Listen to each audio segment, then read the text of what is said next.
अल्हम्दुलिल्लाहि रब्बिल आलमीन सलातु वस्सलामु अला रसूलिल करीम अम्मा बाद औज़ु बिल्लाहि मिनश शैतानिर रजीम बिस्मिल्लाहिर रहमानिर रहीम क़ाल अल्लाहु तआला फ़ी शानि हबीबिल करीम व फ़िल क़ुरआनिल मजीद इहदिनस सिरातल मुस्तक़ीम सदक़ल्लाहुल अलीयुल अज़ीम అనంత కరుణామయుడు అపార కృపాశీలుడైనటువంటి సర్వ సృష్టికర్త పేరుతో ప్రారంభిస్తున్నాను. జమాతే ఇస్లామీ హింద్ మరియు students Islamic organization of India Bhimavaram శాఖల ఆధ్వర్యంలో ఏర్పాటు చేసినటువంటి ఈనాటి గణతంత్ర దినోత్సవ వేడుకల్లో భాగంగా ఇక్కడికి విచ్చేసినటువంటి ముస్లిం క్రైస్తవ హిందూ సోదరులందరికీ కూడా ఇస్లామియ పరిభాషలో ఆహ్వానిస్తున్నాను. అస్సలాము అలైకుం వరహమతుల్లాహి వబరకాతుహు.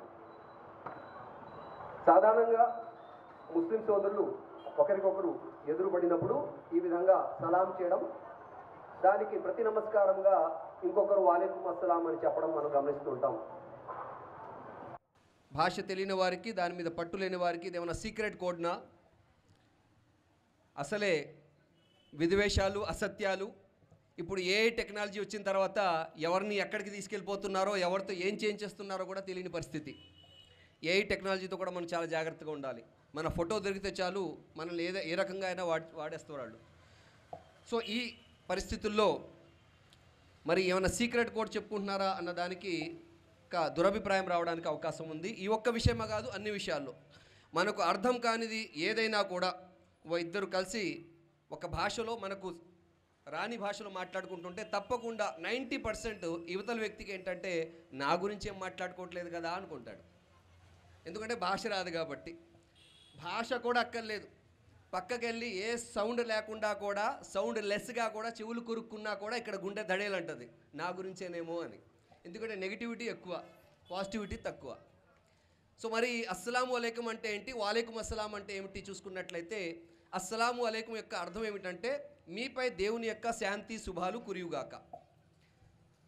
సరే, మీరు నా కోసం దువా చేశారు, ప్రార్థించారు, నాపై దేవుని శాంతి శుభాలు కురవాలని చెప్పి మీరు కోరుకున్నారు కాబట్టి నేను మరి రాయి లేకపోతే బండ, కొండ, చెట్టు కాదు, నేను మనిషిని కాబట్టి నా కోసం మంచి కోరుకున్నప్పుడు నేను కూడా మీకోసం ప్రతిగా మంచిని కోరుకోవాలి.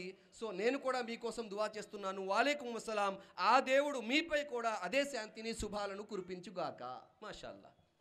చాలా ఉత్తమమైన సాంప్రదాయాన్ని అంతిమ దైవ ప్రవక్త ముహమ్మద్ సల్లల్లాహు అలైహి వసల్లం వారు మనకు అందజేశారు. మనసులోంచి రావాలి ఇది. హాయ్ హలో అన్నంత సింపుల్గా కాదు. మరి సలాం ఎవరికి చేయాలి అంటే మనిషిన్న ప్రతి వాడికి మీరు చేయవచ్చు. ముస్లింలకే కాదు, ప్రతి వారి సంక్షేమాన్ని, ప్రతి ఒక్కరి బాగోగును మనం కోరుకోవాలి. అదే ఇస్లాం నేర్పుతుంది. మాసివులారా, మరి ఈ రోజుకి ఇవాళ మనం ఇక్కడ హాజరయ్యామంటే దీనికి ఒక ప్రత్యేకత ఉంది. ఇక్కడ బిర్యానీకి దావత్ లేదు, ఏ మనకి హీరో ఇక్కడ రాలేదు, ఏ సెలబ్రిటీ రాలేదు. బహుశా ఒక హీరో హీరోయిన్ ఇక్కడ వస్తున్నారంటే అసలు మనం కూర్చోడానికి సీట్లు ఉండేవి కాదు. బహుశా కార్యక్రమాన్ని ఏర్పాటు చేసిన వాళ్ళని తోసేసి మిగతా వాళ్ళు వచ్చేసేవారు. అంతే కదండి. తగ్గేదేలే, ఎక్కేదేలే, అమ్మ నాన్న మాట వినేదేలే అని రకరకాలుగా మనం పెట్టుకుంటే అసలు బ్రహ్మాండంగా ఉండేవి. నిజమైన హీరోల్ని ఇప్పుడే చూసాం మనం. నిజమైన హీరో హీరోయిన్లు ఇప్పుడే పిల్లలు మన ముందు చూపించారు. మన భారతదేశ ఇండియన్ హీరోస్ వాళ్ళు, ఇండియన్ హీరోయిన్స్ వాళ్ళు ఇవాళ మన స్వేచ్ఛా స్వాతంత్ర్యాలు అనుభవిస్తున్నామంటే, మనం చదువుకుంటున్నామంటే, మనం ఉద్యోగాలు చేస్తున్నామంటే, సంపాదిస్తున్నామంటే, ఆస్తులు కలిగి ఉన్నామంటే, విదేశాలలో అంతర్జాతీయంగా ఉన్నత స్థానాన్ని మనం అందుకుంటున్నామంటే, మనం ఏదైతే ఆ యొక్క బానిసత్వం ఉందో దాని నుంచి బయటకు రాగలిగామంటే దానికి కారణం ఏంటంటే మన పూర్వీకులు. మన పూర్వీకులు ముస్లింలా, హిందువులా, క్రైస్తవులా అనేది కాదు, వాళ్ళు భారతీయులు. వాళ్ళు దేశ స్వాతంత్రం కోసం భారతీయులుగా పనిచేసినప్పుడు ఈ దేశాన్ని అభివృద్ధి చేయడానికి, ఇంకొక దేశాల నుండి మన దేశాన్ని కాపాడుకోవడానికి మనం భారతీయులుగా ఎందుకు చెప్పుకోవడానికి సిగ్గుపడుతున్నాం? హిందూగా గర్వపడుతున్నాను, ముస్లింగా గర్వపడుతున్నాను, క్రైస్తవగా గర్వపడుతున్నాను, ఈ మాటలే వినిపిస్తున్నాయి తప్ప నేను భారతీయుడుగా గర్వపడుతున్నాననే మాట ఇవాళ ఎందుకు తగ్గిపోతుంది? దీనికి కారణం ఎవరు? పిల్లలకు మన యొక్క దేశ సంస్కృతి మనం చెప్పలేకపోతున్నాం. చెప్పిన వక్రీకృత చరిత్ర మనం చెప్తున్నాం. ఒక మతాన్ని ఇంకో మతానికి వ్యతిరేకంగా చూపిస్తున్నాం, వారి వల్ల మనకు నష్టం జరిగింది లేకపోతే భవిష్యత్తులో నష్టం జరిగే అవకాశం ఉంది అని చెప్పి లేనిపోని భయాలను అభయాలను మరి మస్తిష్కాల్లోకి దింపుతున్నాం. ఈ మత రాజకీయాలకు మనం దూరంగా ఉండాల్సిన అవసరం ఉంది. ఇవే ఈనాడు జరుగుతున్న మత రాజకీయాలు కనుక ఆ రోజు జరిగి ఉంటే మన దేశానికి స్వాతంత్రం వచ్చేది కాదు. మతాలను, కులాలను, అన్ని భేదభావాలను ఆ రోజు పక్కన పెట్టి ఏ మేరా భారత్ హై, ఏ హమారా భారత్ హై అని ఆనాడు పోరాడారు కాబట్టి ఈరోజు మనం స్వాతంత్రాన్ని అనుభవించగలుగుతున్నాం. మరి ఈ యొక్క స్వాతంత్రం ఏదైతే దొరికిందో దీని యొక్క ఫలాలు కూడా అందరికీ దొరకాల్సిన అవసరం ఉంది. ప్రతి ఒక్కరి రక్తం అందులో చిందించబడింది. కొందరు ఎక్కువగా చిందించి ఉండొచ్చు, కొందరు తక్కువగా చేయవచ్చు, కానీ ప్రతి ఒక్కరికి కూడా భాగస్వామ్యం ఉంది. ఇక్కడ పుట్టిన, ఈ దేశం కోసం పోరాడిన, ప్రస్తుతం జీవిస్తున్న ప్రతి ఒక్కరూ కూడా భారతీయులే. అవతల వాడు భారతీయుడు కాదు అని చెప్పే హక్కు, అధికారం ఇంకో భారతీయుడికి లేదు. వాడు మనిషే కాదు, భారతీయుడు తర్వాత సంగతి. ఇక్కడ పుట్టి ఇక్కడ జీవిస్తూ వారి పూర్వీకులు ఎన్నో త్యాగాలు చేసి దేశాన్ని స్వేచ్ఛా స్వాతంత్రాలు ఇప్పించిన తర్వాత కూడా మరి ఎవరైనా, వారు హిందూ కావచ్చు, ముస్లిం కావచ్చు, లేదా క్రైస్తవులు కావచ్చు, జైను, సిక్కు కావచ్చు, వారి యొక్క దేశభక్తిని నిరూపించుకోవాల్సిన అవసరం వస్తుందంటే, వారి యొక్క మరి పౌరసత్వాన్ని నిరూపించుకోవాల్సిన అవసరం వస్తుందంటే ఇంతకన్నా దౌర్భాగ్య పరిస్థితి లేదు. ఎవడు మన దేశభక్తిని ప్రశ్నించేవాడు, ఎవడు మన పౌరసత్వాన్ని పరీక్షించే మరేవాడు, ఆ హక్కు ఎవడికి లేదు. మేము భారతీయులం, మాకు మేముగా ప్రకటించుకుంటాం, మాకు మేముగా ఏ విధంగా అయితే రాజ్యాంగాన్ని ప్రకటించుకున్నామో. Yes, this is our country, this is our constitution. ఇంకొకటి వచ్చి చెప్పడానికి అవకాశం లేదు. అలా చెప్పే వాళ్ళకి, వాడు ఎవడైనా, ఏ మతానికి చెందిన వాడైనా, ప్రతి మతం వాడికి సమాధానం ఇవ్వాల్సిన అవసరం ఉంది. మేము భారతీయులం, షటప్ అని చెప్పాలంతే. మన మధ్య చిచ్చులు పెట్టడానికి అవకాశం ఇవ్వకూడదు. ఆ ముఖ్యమైన విషయం మనం మాట్లాడుకొని ఒక ప్రతిజ్ఞ చేసి ఇక్కడ నుంచి మనం వెళ్ళినట్లయితే మన దేశాన్ని భవిష్యత్తులో కూడా మనం కాపాడుకోవడానికి, దీని యొక్క ప్రతిఫలాలను అందరికీ అందజేయడానికి అవకాశం ఉంటుంది. మరి ఈరోజు జనవరి 26 అంటే గణతంత్ర దినోత్సవం, 76వ గణతంత్ర దినోత్సవాన్ని మనం జరుపుకుంటున్నాం. గణతంత్ర దినోత్సవం అంటే ఏంటి? మన రాజ్యాంగాన్ని మనం రాసుకొని మనకుగా ఆమోదించుకున్న రోజు ఇది. ఎందుకంటే ప్రతి దేశానికి కూడా ఒక విధి విధానం అంటూ ఉండాలి, రూల్స్ రెగ్యులేషన్స్ అంటూ ఉండాలి, చట్టం అంటూ ఉండాలి. మరి చట్టం లేకుండా, రూల్స్ రెగ్యులేషన్ లేకుండా మరి ఏదైనా మనం చేస్తున్నామంటే అది ఎటు వెళ్తుందో తెలియదు. ఒక స్కూల్ అయినా, ఒక కాలేజ్ అయినా, ఒక ప్రాంతమైనా, ఒక రాష్ట్రమైనా, ఒక దేశమైనా, ఒక ఆఫీస్ ఏదైనా కూడా దానికంటూ ఒక నియమావళి అంటూ ఉండాలి, దానికంటూ ఒక కాన్స్టిట్యూషన్ అంటూ ఉండాలి. లేకపోతే ఆ నావ ఎటు వెళ్తుందో ఎవరికి అర్థం కాదు.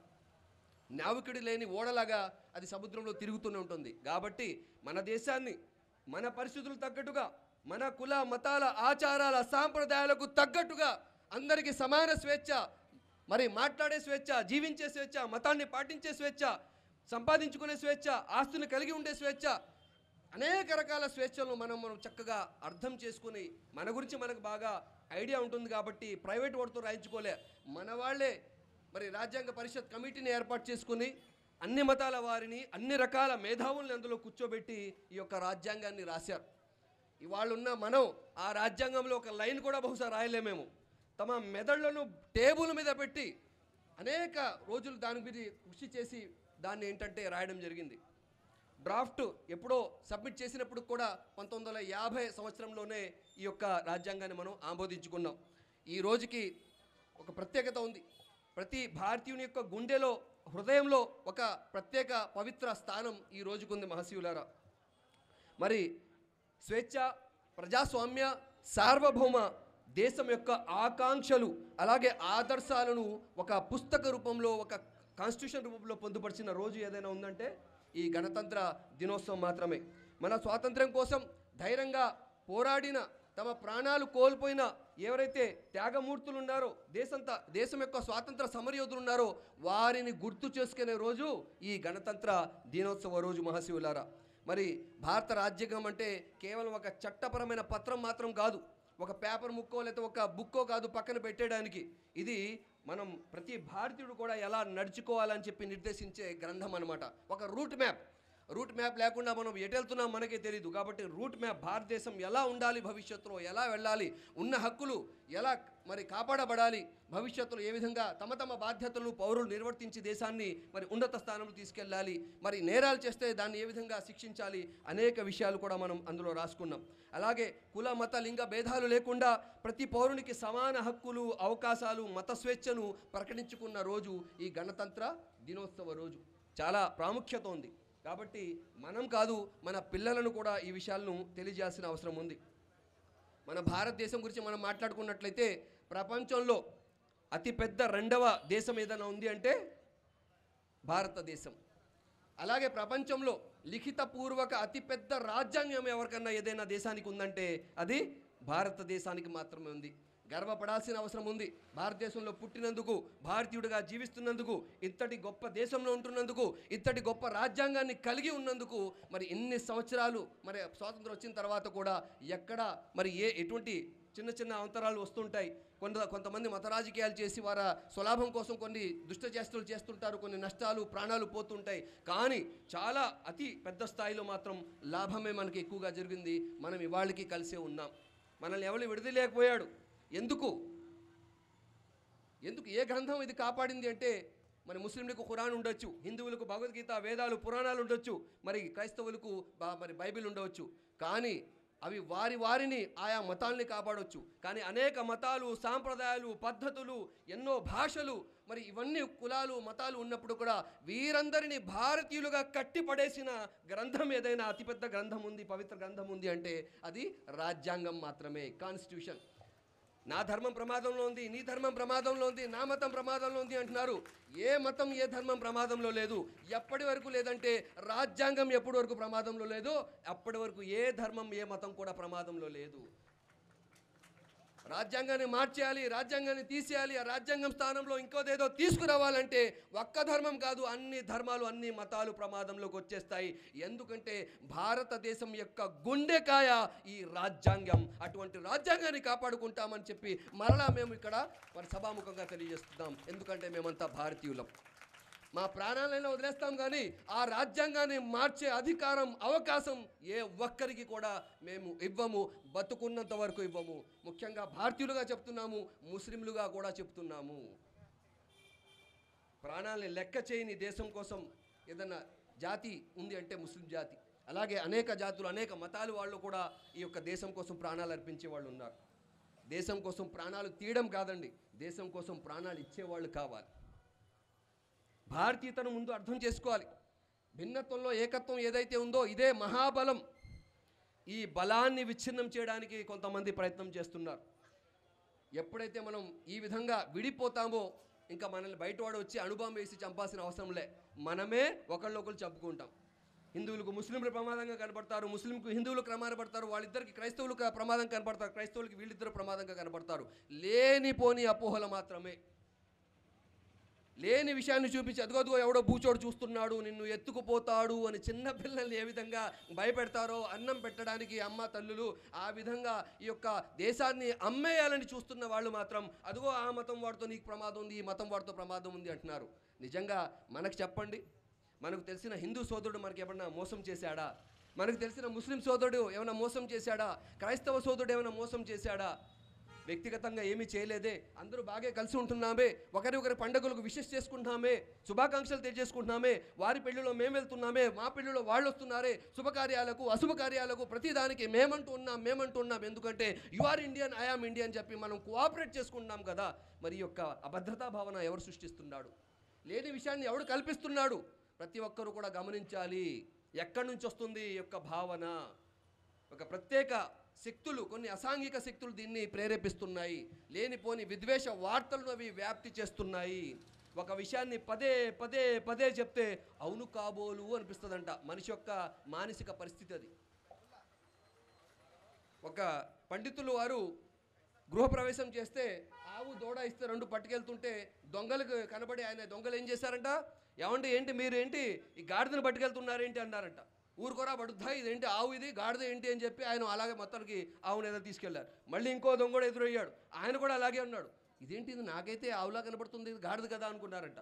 అలా ఎదురయ్యేటప్పుడు 4 దొంగలు రకరకాలుగా ఆయనకు చెప్తూనే ఉన్నారు. చివరికి చచ్చా గాడిదేమో అని చెప్పి గొప్ప ఆవును వదిలేసి వెళ్ళిపోయారంట ఆయన. అంటే ఒక విషయాన్ని పదే పదే వాడు చెడ్డవాడు, వాడు ప్రమాదకారి, వాడు ఫలా ఫలా ఫలా ఫలా అంటే నిజమేమో అనిపిస్తుంది. మనిషిలో మనోమస్తిష్కాలు ఏదైతే మనం పెట్టుకుంటామో అదే మనకు కనిపిస్తుంది. ఇంకో ఉదాహరణ చెప్తాను చూడండి. ఒక నేరస్తుడికి జైలులో శిక్ష పడింది, ఉరి శిక్ష. రేపు ఎర్లీ మార్నింగ్ అతనికి ఏం చేస్తారు, ఉరి శిక్ష వేస్తారు. అయితే కొంతమంది స్టూడెంట్స్ సర్వే చేస్తున్నారంట, వాళ్ళు ఒక ప్రాజెక్ట్ చేస్తున్నారు. మానసిక పరిస్థితి ఎలా ఉంటుంది, మనిషి అనవసరంగా ఏ విధంగా భయపడబోతాడు అన్నదానికి. కరోనాలో జబ్బు కన్నా భయానికి ఎక్కువ మంది చనిపోయారు, ఒప్పుకుంటారా? చనిపోయారు. ఏమో చనిపోతాను, ఇంకా అయిపోయిందేమో, తీసుకెళ్ళి క్వారంటైన్లో వేసారు, తీసుకెళ్ళి అక్కడ ఐసీయూలో పెట్టేశారు, ఇంకా అదన్నీ చూడరు రాలేదని ఆ భయంతో చాలామంది చనిపోయారు. ఇంట్లో ఉన్న వాళ్ళు బాగానే బతికారు. చెప్పే విషయం అంటే ఆ భయం మీద సర్వే చేయడానికి ఆ నేరస్తుడు జడ్జి దగ్గర పర్మిషన్ తీసుకొని ఆ నేరస్తుడు ఎవరైతే ఉరిశిక్ష పడిందో ఎర్లీ మార్నింగ్ రేపు పొద్దున్న మళ్ళీ అతను ఉరి తీసేస్తారో అతని దగ్గరికి వచ్చి మాట్లాడారంట. బాబు, నీ మెడలో తాడు కట్టి నిన్ను వేలాడదీస్తే 1 నిమిషం లేదా 1/2 నిమిషం పాటు చాలా విపరీతమైన ఇన్ని టన్నుల బరువు నీ మెడలో పడిపోయినట్టు ఉంటుంది, గిలగిలా కొట్టేసుకుంటావు, నొప్పికి చాలా బాధపడిపోయి తీవ్రమైన నొప్పితో చచ్చిపోతావు. అదో రకమైన మృత్యు, నువ్వు అయితే చావాలి, నీకు శిక్ష ఉంది, నువ్వు చేసిన నేరాలు. రెండోది, మా దగ్గర చిన్న పాము ఉంది, చాలా పాయిజనస్, జస్ట్ అలా కాటు వేస్తే సెకండ్లో చచ్చిపోతావు, చాయిస్ నీది, ఏం కావాలని అడిగారట. ఏమంటాడు? చావు కన్ఫర్మ్ కదా. ఏమన్నాడు? పాముతో కాటించేయండి అన్నాడు. ఎర్లీ మార్నింగ్ అయింది, ఆయన తీసుకొచ్చారు, నల్లగుడ్డ కప్పేశారు ముఖం మీద. వాళ్ళు ఏం చేశారు తెలుసా? పాము తీసుకురాలే, చిన్న సూది తీసుకొచ్చి చేతికి గుచ్చారు, చచ్చిపోయాడు. పోస్ట్ మార్టం చేస్తే ఆశ్చర్యం వేస్తుంది మీకు, రియల్గా జరిగింది. పోస్ట్ మార్టం చేస్తే అతని శరీరంలో విషం ఉంది, అంటే మెదడు విషాన్ని కూడా జనరేట్ చేసేసింది అనమాట. అదిగో పాము కాటింది, అమ్మో విషం ఎక్కేసింది అని అనుకున్నాడు, ఆటోమేటిక్గా బాడీ జనరేట్ చేసేసింది అనమాట. మనం ఏదైతే ఆలోచిస్తామో అదే మనం అవుతాం. భారతదేశం మంచిది, మన వాళ్ళందరూ మంచి అని చెప్పి చూడితే అంతా మంచిగానే కనిపిస్తుంది. అబ్బో ఎవడో ఏదో చేసేస్తాడని ఎవడో వచ్చిన కాకమ్మ కబుర్లు వింటే ప్రతి వాడితో మన నీడతో కూడా మనం భయపడే అవకాశం వచ్చేస్తుంది అనమాట. సో భయాన్ని వాడుకుంటున్నారు, అబద్ధతా భావానికి పెట్టేస్తున్నారు అనమాట. ఇన్ని సంవత్సరాలు, ఇన్ని దశాబ్దాల కాలంలో ఎవరికి ఏమి చేయనప్పుడు మనం ఏమి భయపడాల్సిన అవసరం లేదు. దుర్మార్గుడు ఎవడైనా, నేరస్తుడు ఎవడైనా, వాడికి మతం ఉండదు, వాడి మతానికి సంబంధం లేదు. ప్రతి మతం కూడా, ప్రతి ధర్మం కూడా మంచినే బోధిస్తుంది, అహింస విధానాన్నే బోధిస్తుంది. కాబట్టి మనం కూడా మరి గౌరవిస్తూ నమ్మకంతో ముందుకు వెళ్ళాల్సిన అవసరం ఉంది. మరి ఈ సందర్భంగా మరి డాక్టర్ బిఆర్ అంబేద్కర్, బాబాసాహెబ్ అంబేద్కర్ గారిని కూడా మనం గుర్తు చేసుకోవాల్సిన అవసరం ఉంది. ఆయనకి రాజ్యాంగ పితామహుడు అంటారు. చాలా అద్భుతమైన మరి అర్థవంతమైన రాజ్యాంగాన్ని ఆయన తన కమిటీతో కలిసి రాశారు. చాలామంది కృషి చేశారు, అందులో మహిళలు కూడా ఉన్నారు, అన్ని మతాల వాళ్ళు కూడా ఉన్నారు, ప్రత్యేక కీ రోల్ ప్లే చేసిన వాళ్ళు కూడా ఉన్నారు. వాళ్ళంతా కలిసి ఒక డ్రాఫ్ట్ రాసి దాన్ని ఫైనలైజ్ చేసి దాన్ని అప్రూవ్ చేసుకుని ఇప్పటి వరకు కూడా ఆ యొక్క రాజ్యాంగాన్ని మనం పాటించుకుంటున్నాం మహశీలారా. మరి ఇప్పటి వరకు సుమారు 104 సార్లకు పైకే దాన్ని అమెండ్ చేయడం జరిగింది. ప్రస్తుతానికి 12 షెడ్యూల్స్, 25 పార్ట్స్, అలాగే 448 ఆర్టికల్స్ కూడా దాంట్లో మనకు ఉన్నాయి. మరి రాజ్యాంగం ద్వారానే ఇవాళ మనందరికీ సమానత్వం కానీ, స్వేచ్ఛ కానీ, ఇప్పుడు అవకాశాలు కానీ మనకు దొరుకుతున్నాయి. ఈ సమాన అవకాశాలు అందరికీ దొరకకూడదు, మానవ సమానత్వం అనేది ఉండకూడదు, ఉచ్చ నీచాలు ఉండాలి, వీడు పుట్టుకతో గొప్ప, వీడు పుట్టుకతో నీచుడు అనే లేనిపోని అనాగరిక సిద్ధాంతాలను మరలా పునరావృతం చేయడానికి ఈ ఆధునిక సమాజంలో కూడా మనిషి అన్నవాడు మనిషి, నాకు మంచి చేస్తే ఎవరినన్నా సపోర్ట్ చేస్తాను, చెడు చేసేవాడు నా వాడైనా నేను వాడిని ఖండం చేస్తానని చెప్పి ఎవరైతే ముందుకెళ్తున్నారో, చదువుకుంటున్నారో, దేశం యొక్క గౌరవాన్ని విదేశాల్లో పెంచుతున్నారో, ఈ పరిస్థితుల్లో మరలా రీసైకిల్ చేయడానికి కొంతమంది ప్రయత్నం చేస్తున్నారు. మతం అనే పిచ్చి ఎక్కించడానికి ప్రయత్నం చేస్తున్నారు. మతం అంటే మానవత్వాన్ని గుర్తుంచుకోవాలి, మతం అంటే సహకరించడం అనేది గుర్తుంచుకోవాలి, మతం అంటే ప్రాణం పోయడం అనేది గుర్తుంచుకోవాలి, మతం అంటే దేశం కోసం ప్రాణాలు అర్పించడం అని గుర్తుంచుకోవాలి తప్ప ప్రాణాలు తీయడం, ద్వేషించడం, లేదా కుట్రలు, అసత్యాలు వ్యాప్తి చేయడం ఇది కాదు. ఒక సైకోయిజం ఇది. ఇంటి నుంచి అసూయ అనేది వచ్చేస్తుంది చూసారా, వీళ్ళు బాగున్నారు, వాళ్ళు బాగుండకూడదు. మొన్నే పిల్లలతో మాట్లాడినప్పుడు చెప్పాను, మనిషి యొక్క తత్వం ఏంటో తెలుసా? నేను నాశనమైనా పర్లేదు కానీ అవతల వాడు మాత్రం సర్వనాశనం అయిపోవాలి. అమ్మ నీకు ఎన్ని వచ్చినాయి మార్కులు అంటే నాకు 40 వచ్చినాయి అని చెప్పిందంట. సిగ్గు లేదు 40 వచ్చినాయి బాగా చదువుకోవద్దు అని చెప్తుంటే కొద్దిగా బాధపడుతుంది. ఇంతలో తన ఫ్రెండ్ వచ్చింది, ఏమే నీకెన్ని వచ్చినాయంటే నాకు 30 వచ్చినాయి. అమ్మయ్య అనుకుందంట. సరిపోయిందా? ఇది డెవలప్మెంటా? అసూయ అంటారు దీన్ని. మనకన్నా అవతోడు తక్కువగా ఉండాలి. మనం ఎంత తక్కువగా ఉన్నాం మన మంచి వాళ్ళతో కంపేర్ చేసుకోం, మన మంచి దేశాలతో కంపేర్ చేసుకోం.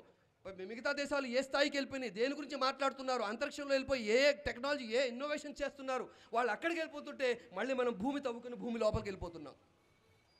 ఆకాశాన్ని అంటుకుంటున్నారు, అంతరిక్షాల్లోకి వెళ్ళిపోయి మహా అద్భుతాలు చేస్తుంటే ఆవిష్కరణలు చేస్తుంటే మనమేమో ట్రైన్ ముందు బుల్లెట్ పెట్టుకుని బుల్లెట్ ట్రైన్ అంటున్నాం. వాళ్ళు నిజమైన బుల్లెట్ ట్రైన్తో ముందుకు వెళ్తున్నారు. మహర్షులారా, కించపరచట్లే. మనం మనల్ని తగ్గించుకుంటున్నాం. కృషి చేయాల్సిన అవసరం ఉంది. కుల మతాలకు అతీతంగా ప్రతివాడు బాగా చదువుకోవాల్సిన అవసరం ఉంది. విజ్ఞానం వైపుకు రావాల్సిన అవసరం ఉంది. మన దేశాన్ని మరి విశ్వ వేదిక మీద అద్భుతమైన దేశంగా ఆదర్శ దేశంగా నిలపాల్సిన అవసరం ఉంది. కేవలం ఆధ్యాత్మిక దేశంగా కాదు, ఇది వైజ్ఞానిక దేశంగా కూడా, సైంటిఫిక్ కంట్రీగా కూడా మనం దీన్ని ప్రూవ్ చేయాల్సిన అవసరం ఉంది. అద్భుతమైన మరి ఆవిష్కరణలు చేయాల్సిన అవసరం ఉంది. పిల్లల్ని సైంటిస్టులుగా తయారు చేయాలి. మతం ఇంటి వరకే ఉండాలి. నువ్వు హిందువా ముస్లిమా అనేది నువ్వు ఇంటి వరకే. ఇంటి గడప బయటికి దాటావంటే నువ్వు భారతీయుడు, నువ్వు మనిషిగా బతకడానికి నేర్చుకోవాలి. ఇది కావాలండి. ఇంటికి పెట్టాలి, పాటించుకోండి. వ్యక్తిగతంగా రాజ్యాంగం ఇస్తుందే. మీ యొక్క ఆచారాలు మతాలు ఏమున్నాయో పాటించుకోండి. అందులో మంచి ఉంటే ఇతరులకు చెప్పండి. అంతేగాని నీది చెడ్డ అది బాలేదు ఇది బాలేదు ఎవరు చెప్తాడో తెలుసా, వాడి దగ్గర చెప్పుకోవడానికి ఏం లేవనప్పుడు. నీ దగ్గర చెప్పుకోవడానికి ఉంటే గొప్పగా చెప్పుకో. నీకు అవకాశం ఇస్తుంది రాజ్యాంగం. వాడు చెప్పుకుంటాడు, వీడు చెప్పుకుంటాడు. ప్రచారం చేసుకోవడానికి, వ్యాప్తి చేసుకోవడానికి, ఆచరించుకోవడానికి, మీ యొక్క సంస్థానాలు కలిగి ఉండడానికి రాజ్యాంగం ఇస్తుందే. దీనికి అబ్జెక్షన్ ఎవరు పెడుతున్నారు? మన దేశానికి స్వాతంత్రం ఎందుకు వచ్చింది తెలుసా? సారే జహాసే అచ్చా హిందోసితా హమారా. హమారా అంటే ఏంటండి? మనది. నాది అని ఎవడు చెప్పలే. హిందూ చెప్పలే, ముస్లిం చెప్పలే, క్రైస్తవుడు నాది అని చెప్తే ఇంకా అయిపోయింది. బ్రిటిష్ వాడు హమారా అనేవాడు. ఇండియన్గా హమారా అంటున్నామంటే మనం అందరినీ హమారాలో అందరం వచ్చేసాం. హంసప్ అటువంటి అద్భుతమైన నినాదాలు ఇచ్చి దేశాన్ని మనం ముందుకు తీసుకెళ్ళడానికి ప్రయత్నం చేశాం. ఇవాళ కూడా అదే విధంగా ముందుకు వెళ్ళాల్సిన అవసరం ఉంది. మరి మన రాజ్యాంగాన్ని మరి ఆమోదించుకున్న తర్వాత ఆర్థిక వృద్ధి, సాంకేతిక వృద్ధి, వైజ్ఞానిక వృద్ధి అనేక రంగాల్లో భారతదేశం చాలా అద్భుతమైన మన ప్రతిభను కనబరిచింది. దీన్ని తక్కువ వేయడానికి లేదు. చాలా అద్భుతాలను మనం సాధించాం. దీనికి ప్రధాన కారణం ఏంటంటే వైవిధ్యమే మన బలం. భారతదేశంలో అనేక సంస్కృతులు, భాషలు, సాంప్రదాయాలు, కట్టుబాట్లు ఉన్నప్పటికీ కూడా అవి మనకి బలంగా మారాయి తప్ప బలహీనతగా ఎప్పుడూ మారలేదు. ఎందుకంటే మన కాన్సన్ట్రేషన్ డెవలప్మెంట్ మీద ఉంటుంది. ఎప్పుడైతే మన కాన్సన్ట్రేషన్ ఎడ్యుకేషన్ నుంచి, సైన్స్ నుంచి, డెవలప్మెంట్ నుంచి, యూనిటీ నుంచి, ఈక్వల్ ఈచ్ సపోర్ట్ టుగెదర్నెస్ నుంచి పక్క తప్పి, దారి తప్పి, కులం, మతం, భాష, ప్రాంతం, తిండి వైపు, వేషధారణ, ఏం కట్టుకోవాలి, ఏం తినాలి, ఎలా ఉండాలి, ఎలా పడుకోవాలి, చిన్న చిన్న విషయాలపై వచ్చేస్తుందో దేశాభివృద్ధి అనేది ఆగిపోతుంది, కుంటుపడిపోతుంది. కాబట్టి దీన్ని ముందుకు తీసుకెళ్లాలంటే మనం వైజ్ఞానికంగా మరి విద్యాపరంగా ఆలోచించాల్సిన అవసరం ఉంది. అయితే విజయాలనే కాదు, అనేక అద్భుతాలు జరిగాయి. కానీ బలహీనతలు కూడా ఏమున్నాయి, మన దేశానికి సవాళ్లు ఏమున్నాయి కూడా మనం ఆలోచించాల్సిన అవసరం ఉంది. ఇవాళ మన దేశాన్ని పేదరికం కుదిపేస్తుంది. పేదవాడు మరింత పేదవాడవుతున్నాడు, మరి డబ్బున్నవాడు మరింత డబ్బున్నవాడైపోతున్నాడు. కుబేరుల్లో అబ్బో మనవాడు ఒకటి పేరు వచ్చింది, రెండో వాడి పేరు వచ్చిందని చెప్పి గొప్పగా చెప్పుకుంటున్నాం. కానీ పేదవాళ్ల సూచికలో మన దేశం ఎక్కడుంది? పేదరికం సూచికంలో, ఆకలి సూచికలో, మరి ఉద్యోగ కల్పన సూచికలో, మరి సమానత్వ సూచికలో, స్వేచ్ఛ సూచికలో, అంతర్జాతీయ సూచికలో మన దేశం దిగజారిపోతుంది. ఇవాళ సేవింగ్స్ అంటూ ఏం లేవు. ట్యాక్స్లు అన్నీ బాగా పెరిగిపోతున్నాయి. మరి ఇంకా మనిషికి ఏంటంటే ఆ విద్వేషం అనేది పెరిగిపోతుంది. ఒకళ్ళొకళ్ళు దూషించుకునే, మరి అసహించుకునే, చంపుకునే పరిస్థితులు ఇవాళ వస్తున్నాయి. మరి ఉద్యోగాలు సరిగ్గా ఇవాళ లేవు. చదువుకుంటున్నామంటే సరైన చదువులు మరి దొరుకుతున్నాయంటే అవి కార్పొరేట్ ఇన్స్టిట్యూషన్స్లో మనకు దొరుకుతున్నాయి. డబ్బులు పెడుతూనే దొరుకుతున్నాయి తప్ప నాణ్యమైన విద్య ప్రతి ఒక్కరికి దొరుకుతుందా అంటే దొరకట్లేదు. డబ్బును కొనుక్కోండి మరి చదువును కొనుక్కోండి అన్నట్టుంది. డబ్బు ఉంటేనే ఆ టాప్ లెవెల్ దాంట్లో మనం చదువుకోగలం, కానీ మిగతా చదువుకోవడానికి అవకాశం లేకుండా పోతుంది. రిజర్వేషన్ ఉన్నా కూడా ఎంతమంది దాన్ని పొందుతారు? ఉచిత విద్య, ఆరోగ్యం, మంచి రహదారులు, మరి రక్షణ దేశ ప్రజలకు ఎప్పుడైతే మనం అందించగలుగుతామో అప్పుడే దేశం అనేది అభివృద్ధి చెందుతుంది. విద్య అందించేస్తే చాలు. ఉన్నతమైన విద్య ఉచితంగా అందరికీ అందజేసినట్లయితే ఇంకా ఆటోమేటిక్గా ప్రపంచంలో మొత్తం భారతీయులు నిండిపోతారు. భారతీయులే కావాలని వాళ్ళు కోరుకుంటారు. కాబట్టి అటువంటి పరిస్థితి తీసుకురావాల్సిన అవసరం ఉంది.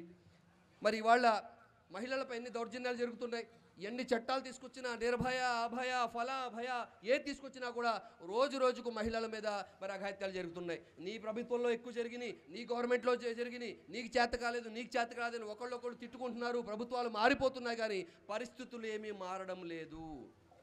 మరి అబలలకు అభయహస్తం ఇచ్చేది ఎవరు? రక్షణ ఇచ్చేది ఎవరు? మరి అశ్లీలం బాగా పెరిగిపోతుంది, డ్రగ్స్ పెరిగిపోతున్నాయి, మద్యం పెరిగిపోతుంది. ఇంటి నుంచి కాలేజీకి, స్కూల్కి చదువుకోవడానికి వెళ్ళిన అమ్మాయి తిరిగి సాయంత్రం వచ్చేదాకా మరి తల్లిదండ్రులకు మరి గుండె దడాను కొట్టుకుంటుంది. ఏమవుతుందో, ఎక్కడికి వెళ్తారో, ఏ వ్యసనాలకు బాధపడిపోతారో, ఎవరు ఎత్తుకెళ్ళిపోతారో, ట్రాఫికింగ్. మరి అంతర్జాతీయంగా ఇక్కడ భారతదేశంలో మహిళల్ని మరి వేరే పరిస్థితులకు తీసుకెళ్ళిపోతున్నారు. అది చాలా బాధాకరమైన విషయం అన్నమాట. మరి ఇవన్నీ సవాళ్ళు ఉన్నాయి కదా. కేవలం కళ్ళు మూసుకుని పాలు తాగి నన్ను ఎవరు చూడట్లేదంటే కుదరదు. మన యొక్క లోపాలు, బలహీనతలు ఎక్కడ ఉన్నాయో మాట్లాడి దీనికి బాధ్యత ఎవరు, దీన్ని ఎలా మనం మరి సరిదిద్దుకోవాలి, సంస్కరించుకోవాలి, మన దేశాన్ని ముందుకు తీసుకెళ్లాలో మనం ఆలోచించాల్సిన అవసరం ఉంది.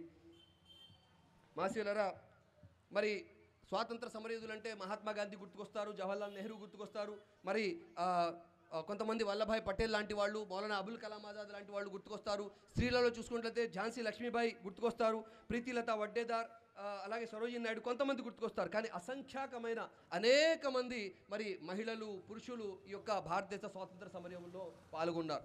మరి ఇవాళ ప్రత్యేకంగా ఈ యొక్క మన అంశం పెట్టాం. ఏం పెట్టామండి?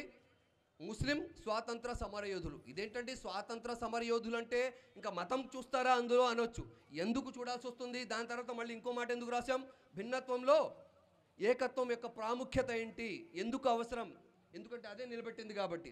ఇవాళ చరిత్రను కొంతమంది వక్రీకరించి ఎంతోమంది ముస్లింలు మరి దేశం కోసం ప్రాణాలు ఒడ్డినా కూడా కొంతమంది 1-2 పేర్లు తీసుకోవడం తప్ప ఇంకా ఆ చరిత్రను మరి చెరిపేశారన్నమాట. చరిత్రను దాచేశారు. అసలు ముస్లింలు లేరు, ముస్లింలు దేశద్రోహులు, వీళ్ళు ఎక్కడి నుంచో వచ్చారు, ఇక్కడ ఎందుకు ఉంటున్నారు అనే పరిస్థితి తీసుకొచ్చేసారన్నమాట. చాలా లూజ్గా మాట్లాడతాడు ఎవడైనా కూడా. అంటే మంచివాడు, మంచి భారతీయుడు, నాకు ఎంతోమంది హిందూ సోదరులు ఉన్నారు, క్రైస్తవ సోదరులు ఉన్నారు, మిగతా మతాల వాళ్ళు కూడా ఉన్నారు, నాతో పెరిగి, నాతో చదువుకున్న, నాతో కలిసి ఉన్న స్నేహితుడు ఎప్పుడు కూడా తప్పుడు మాట మాట్లాడలే. ముస్లింలతో కలిసి ఉన్నవాడు ముస్లింల గురించి తప్పుగా మాట్లాడడం నేను చూడలేదు. ఎవరైతే ముస్లింలతో దూరంగా ఉన్నాడో, ముస్లింల యొక్క ప్రేమను చూడే అవకాశం వారికి దొరకలేదో, వీరి పేట వేరే వారి పేట వేరే ఉందో, వీళ్ళు వాట్సాప్ యూనివర్సిటీలో చదివి ముస్లింలు అంటే ఇంతో కాబోలేమో, హిందువులు అంటే ఇంతే కాబోలేమో, క్రైస్తవులు అంటే ఇంతే కాబోలేమో అని చెప్పి భయపడిపోతున్నారు అవసరంగా. ఏమీ లేదు, కలిసి ఉంటే ఆటోమేటిక్గా తెలిసిపోతుంది అనమాట. తప్పు ఎవరు చేయరు? ఎవరైనా చెప్పగలరా? మా ముస్లింలో మోసం చేసేవాళ్ళు లేరు, కట్నాల కోసం ఏడిపించేవాళ్ళు లేరు, మోసాలు చేసేవాళ్ళు లేరు, తిట్టేవాళ్ళు లేరు, తప్పుడు పని చేసేవాళ్ళు లేరని ముస్లిం చెప్పగలరా? ఇదే మాట హిందువులు చెప్పగలరా? ఇదే మాట క్రైస్తవులు చెప్పగలరా? చెప్పలేరు. ఎందుకంటే దుర్మార్గులు ప్రతి చోట ఉన్నారు. దుర్మార్గులు మార్చడానికి ధర్మం వచ్చింది. ఆ ధర్మాన్ని అతను పాటించాడు అంటే, ఆ మతాన్ని నేను అవలంబించను అంటే బలవంతం ఎవడు చేస్తాడు? ఆ స్వేచ్ఛ కూడా తనకు ఉంది. ధర్మాన్ని పాటించే స్వేచ్ఛ ఎలా ఉందో రాజ్యాంగంలో, ధర్మాన్ని నేను పాటించను, దేవుడిని నమ్మను అంటే ఆ స్వేచ్ఛ కూడా తనకు ఉంది. కాబట్టి అతను తప్పుదారి వెళ్తారు అంటే మరి దానికి మతానికి సంబంధం లేదు. కేవలం ఒకడు చేసిన తప్పుని మొత్తం సమాజంపై నెట్టడం అనేది సరైన పద్ధతి కాదు. మొన్ననే చూసాం, ఒక భార్యని చంపేశాడు. నేను అతని పేరు తీసుకోను, అతని మతం తీసుకోను. అతను ఏం చేశాడు? ముక్కలు చేశాడు, మటన్ నరికినట్టు నరికేశాడు, తర్వాత పౌడర్ చేసేసాడు, తీసుకొచ్చి మొత్తం మరి ఏదో డ్రైనేజీల్లో ఎక్కడెక్కడో కాలువల్లో పాడేశాడంట, దొరకకూడదని చెప్పి. మొన్నే ఒక అమ్మాయిని ముక్కలుగా నరికేసి ఫ్రిడ్జ్లో పెట్టేశారు. వాసన వచ్చేస్తుంటే ఎవరో కంప్లైంట్ చేస్తే మరి వెళ్ళి అక్కడ పోలీసులు చూడడం జరిగింది. ఏం దారుణాలు జరుగుతున్నాయి ఇక్కడ. ఏ మతం వాడు చేయట్లేదు ఈ దుర్మార్గం. అదే ఒక మతం చేస్తే మాత్రం మీడియా మొత్తం అంతా చర్చించేస్తారు. అదిగో ఏదో అయిపోతుంది, అందుకే చెప్పాం వీళ్ళని ఇక్కడ ఉంచొద్దని, పంపించేయండి అని. తుమ్ వహా జాओ, తుమ్ యహా జాओ, చలే జాओ. ఎవడు నువ్వు చెప్పడానికి? దేనికని వెళ్ళాలి? సొంతంగా కష్టపడుతున్నారు, ఇక్కడే పుట్టారు. ఇంకా ముస్లింలు చెప్పాలంటే ఈ భూమిలోనే పుట్టారు, చివరికి చనిపోతే ఈ మాతృభూమి మట్టిలోనే కలుపుతారా? అది మన దేశభక్తి అంటే, అది మన భారతీయత అంటే. ఈ మట్టిలో వెళ్ళిపోతాడు ముస్లిము. వీళ్ళు కాల్చరు, గాల్లో నదుల్లో కలపరు, ఇక్కడ ఈ మట్టిలోనే కలిసిపోతాను, మా అమ్మతో కలిసిపోతానని చెప్పి వెళ్ళిపోతాడు. అంత మాత్రం చెప్పుకోవాల్సిన అవసరం లే. నా అమ్మని నేను ప్రేమిస్తానని ఎవడన్నా మెళ్ళో ఐ లవ్ యూ మమ్మీ అని రాసుకుంటాడా? ఐ లవ్ డాడీ అని రాసుకుంటాడా? రాసుకోక్కర్లే. మరి దేశభక్తి మరి చెప్పుకొని రాసుకోవాల్సిన అవసరం లే. మాసీయులారా, ఇవాళ బలవంతం జరుగుతుంది. ఒక మతాన్ని భారతీయతను చూపించవద్దు, జోడించవద్దు. ఒక ధర్మాన్ని యొక్క దేశభక్తిని కలపవద్దు. నువ్వు ఏ మతం వాడైనా దేశభక్తి అందరిలో ఉంది మహాశివులారా. మన దేశ పరిస్థితి చూస్తున్నట్లయితే విద్వేషాలు అవి బాగా పెంచేస్తున్నారని చెప్పాను. సమయం లేదు కాబట్టి దాని మీద నేను ఎక్కువగా ఇచ్చేయట్లేదు. ఇవాళ కూడా ఇండియా గేట్ దగ్గర మనం చూసినట్లయితే సుమారు 95,000 పేర్లు అక్కడ ఉంటాయి. అందులో సుమారు 65,000కు పైగా 61,000కు పైగా ఇంచుమించు 62,000 పేర్లు ముస్లిమ్స్ ఉంటాయన్నమాట. అంటే 65% అక్కడ ముస్లిం ఫ్రీడమ్ ఫైటర్స్ యొక్క పేర్లు రాస్తున్నాయి. ఉన్న దాంట్లో టోటల్ 65%. అందుకే ఖుష్వంత్ సింగ్ గొప్ప రచయిత ఖుష్వంత్ సింగ్ ఏమని రాశారు తెలుసా? ముస్లింల రక్తంతో భారతదేశ స్వాతంత్రం రాయబడింది అని చెప్పి రాశారు ఆయన, హిస్టోరియన్. ఎందుకంటే ఇప్పుడు కూడా ముస్లింల జనాభా భారతదేశంలో జనాభా కంటే తక్కువైనప్పటికీ కూడా దేశం కోసం ప్రాణాలు అర్పించిన సంఖ్య ముస్లింల సంఖ్య ఎక్కువ. కాబట్టి ఈ యొక్క భారతదేశం యొక్క స్వాతంత్ర చరిత్ర ముస్లింల రక్తంతో రాయబడింది అన్నారు. గర్వపడుతున్నాం ఒక భారతీయుడిగా, ముస్లింగా. ఇవాళ కూడా దేనికైనా సిద్ధంగా ఉండాలి. దేశం కోసం ఏదైనా చేస్తాం, దేశ రక్షణ కోసం మనం ఏదైనా ఖర్చు చేస్తాం, ప్రాణాలను కూడా అర్పిస్తామని చెప్పి వాళ్ళ ముస్లింలు అయితే ఏంటి, హిందువులు అయితే ఏంటి, క్రైస్తవులు కూడా ముందుకు వెళ్ళాల్సిన అవసరం ఉంది. మహాశివులారా, ఒక ఎగ్జాంపుల్ చెప్తాను. ఈ యొక్క భారతదేశం యొక్క ఉదాహరణ, ఒక గొప్ప బిల్డింగ్ కట్టుకున్నాం మేము. ఆ ఒక బిల్డింగ్ కట్టడానికి ఏమేమి అవసరం అండి? ఇసుక కావాలి, ఇటుక కావాలి, ఇనుము కావాలి, నీళ్లు కావాలి, సిమెంట్ కావాలి. ఇవన్నీ కలిస్తేనే గొప్ప భవనం తయారవుతుంది. ఇవన్నీ వద్దు అంటే ఒక్క ఇనుము పెడితే బిల్డింగ్ అవదు, ఇసుకతో బిల్డింగ్ అవదు, ఇటుకతో బిల్డింగ్ అవదు, సిమెంట్తో బిల్డింగ్ అవదు. ఇవన్నీ కలిస్తేనే బిల్డింగ్ అవుతుంది. హిందూ ముస్లిం క్రైస్తవులు కలిసి పోరాడారు కాబట్టే భారతదేశంగా నిలిచింది. ఇవాళ దీన్ని విడదీయడానికి ప్రయత్నిస్తారా? ఆ గోడల నుంచి ఇటుక బయట తీసేస్తారా? ఆ గోడల నుంచి ఇనుముని వేరే చేసేస్తారా? బిల్డింగ్ అంతా పడిపోతుంది, కుప్ప కూలిపోతుంది. కాబట్టి వాళ్ళ ఈ దేశాన్ని మనం కట్టుకున్నాం, నిర్మించుకున్నాం. మన సొంత ఇంటిని ఎంతగా ప్రేమిస్తామో, ఎవరో వచ్చి దాన్ని కొల్లగొడతామంటే ఎంతగా ప్రాణాలకు వెళ్ళిపోతామో, బుల్డోజర్ పక్కన ముందు ఎలా పడుకుంటామో, వాళ్ళ భారతదేశం జోలికి ఎవడొచ్చినా కూడా మనం అలాగే నిలబడాలి ఇన్షాల్లా. ఇది మన దేశభక్తి అంటే ఇన్షాల్లా ఉంటాం. మరి జై హింద్ ఇవాళ మనం చెప్పుకుంటుంటాం ప్రతి చోట కూడా దేశం కోసం. ఇది మనకు కావాల్సింది. జై అల్లా కాదు, జై శ్రీరామ్ కాదు, జై యెహోవా కాదు, లేకపోతే జై యేసు కాదు. ఇవి వ్యక్తిగతంగా చెప్పుకోండి. ఇక్కడ భారతీయుడిగా రోడ్డు మీద వచ్చిన తర్వాత మనం అందరూ కూడా చెప్పాల్సింది ఏంటి? జై హింద్. చెప్పండి ఒకసారి, జై హింద్. ఇది భారతదేశాన్ని కాపాడుతుంది. ఇది లేకపోతే మనం మన దేశాన్ని సొంత చేతులతో నాశనం చేసుకున్న వాళ్ళం అవుతాం. ఈ జై హింద్ ఈ యొక్క నినాదం ఎవరిచ్చారు? ఆయన ఒక ముస్లిం, ఆబిద్ హసన్ ఆయన. అలాగే ఇన్ఖిలాబ్ జిందాబాద్ అనే గొప్ప నినాదం ఇచ్చారు. ఎవరిచ్చారు? మౌలానా హస్రత్ మోహాని ఆ యొక్క నినాదాన్ని ఇచ్చారు. గొప్ప నినాదాలు మీకు తెలిసి ఇవన్నీ కూడా. అలాగే Simon go back, quit India నినాదాన్ని యూసుఫ్ మెహర్ అలీ వారు ఇచ్చారు. ఆయన కూడా ఒక ముస్లిమే. అలాగే సర్ఫరోషికి తమన్నా అబ్ హమారే దిల్ మే హే దేశభక్తి గీతం ఏదైతే ఉందో బిస్మిల్ అజీమాబాదీ గారు మనకు అందజేశారు. అలాగే హిందూ ముస్లిం భాయ్ అనే యొక్క నినాదం ఇప్పుడు మనం చెప్పుకుంటూ ఉంటాం. మౌలానా అబుల్ కలాం ఆజాద్ ఇచ్చారు. ఆయన చాలా కృషి చేశారు ముస్లిం హిందువుల యొక్క సోదర భావం కోసం. అలాగే సారే జహాं से अच्छा హిందో సితా హమారా హజరత్ అల్లామా ఇక్బాల్ రెహమాలే వారు గారు ఇచ్చారు. ఇవాళ మనం పాడుకుంటున్నాం. ఇప్పుడు ఏంటి, ఆయన ముస్లిం అనే ఆ పాట తీసేద్దామా? జై హింద్ చెప్పడం మానేద్దామా? ఏం జరుగుతుంది? అరే మంచిది అనుకున్నప్పుడు ఏదైనా ముందుకు తీసుకెళ్ళాలి. ట్రైన్ ఎవరు తయారు క్రైస్తవుడు తయారు చేశాడు అని చెప్పి ట్రైన్ వదిలేద్దామా? ఎద్దుల బళ్ళ మీద వెళ్దామా? అన్నీ వాడుకోవాలి. మంచి ఏదైనా ఎవడు ఆవిష్కరించినా, ఎవడు కనిపెట్టినా, ఎవరు దేశానికి అందజేసినా దాన్ని అందించుకొని ముందుకు వెళ్ళాలి తప్ప అది కాదు ఇది కాదు అని చెప్పి మళ్ళీ వెనక్కి వెళ్ళడానికి మనం ప్రయత్నం చేయకూడదు మహాశివులారా. సరే, కొంతమంది ముస్లిం స్వాతంత్ర సమరయోధుల గురించి చెప్పడానికి ప్రయత్నం చేస్తాను. ఆల్రెడీ మీరు కొన్ని ఫోటోలు కూడా చూశారు. నేను చెప్పబోతున్న పేర్ల కన్నా ఎక్కువ పేర్లు ఇక్కడ వచ్చి సమయం తక్కువ ఉంది కాబట్టి ముఖ్యమైన విషయాలు నేను చెప్పడానికి ప్రయత్నం చేస్తాను. ఎలా అయితే మొట్టమొదటి వ్యక్తి హజరత్ ఆబిద్ హసన్ హస్రానీ. ఈయన జై హింద్ అనే నినాదాన్ని ఇచ్చారు. ఈయన ఇండియన్ నేషనల్ ఆర్మీ ఏదైతే ఉందో అందులో బ్రిటిష్ వారికి వ్యతిరేకంగా పోరాడి దానికి సైనికుడిగా ఆయన పనిచేశారు. చాలా గొప్ప పొజిషన్లో ఆయన ఉన్నారు. అలాగే మౌలానా అబుల్ కలాం ఆజాద్, ఈయన మరి 35 సంవత్సరాల అతి చిన్న వయసులోనే మరి ఇండియన్ నేషనల్ కాంగ్రెస్ ఏదైతే ఉందో దానికి అధ్యక్షుడిగా ఎన్నుకోబడ్డారు. అలాగే భారతదేశం స్వాతంత్రం తర్వాత మరి మొదటి విద్యా మంత్రిగా ఆయన ఏంటంటే 10 సంవత్సరాల కాలం సుదీర్ఘ సేవను అందజేశారు. అద్భుతమైన మరి విద్యాపరంగా కొత్త విధానాలను ఆయన రూపొందించారు. ఇవాళ దేశం ముందుకెళ్ళిందంటే అనేక యూనివర్సిటీస్ ఇక్కడ స్థాపించబడ్డాయంటే మరి ఆయన కృషి చాలా ఉంది. ఆయన గొప్ప పండితుడు, రచయిత, విద్యావేత్త, స్వాతంత్ర సమరయోధుడు అనమాట మహాశివులారా.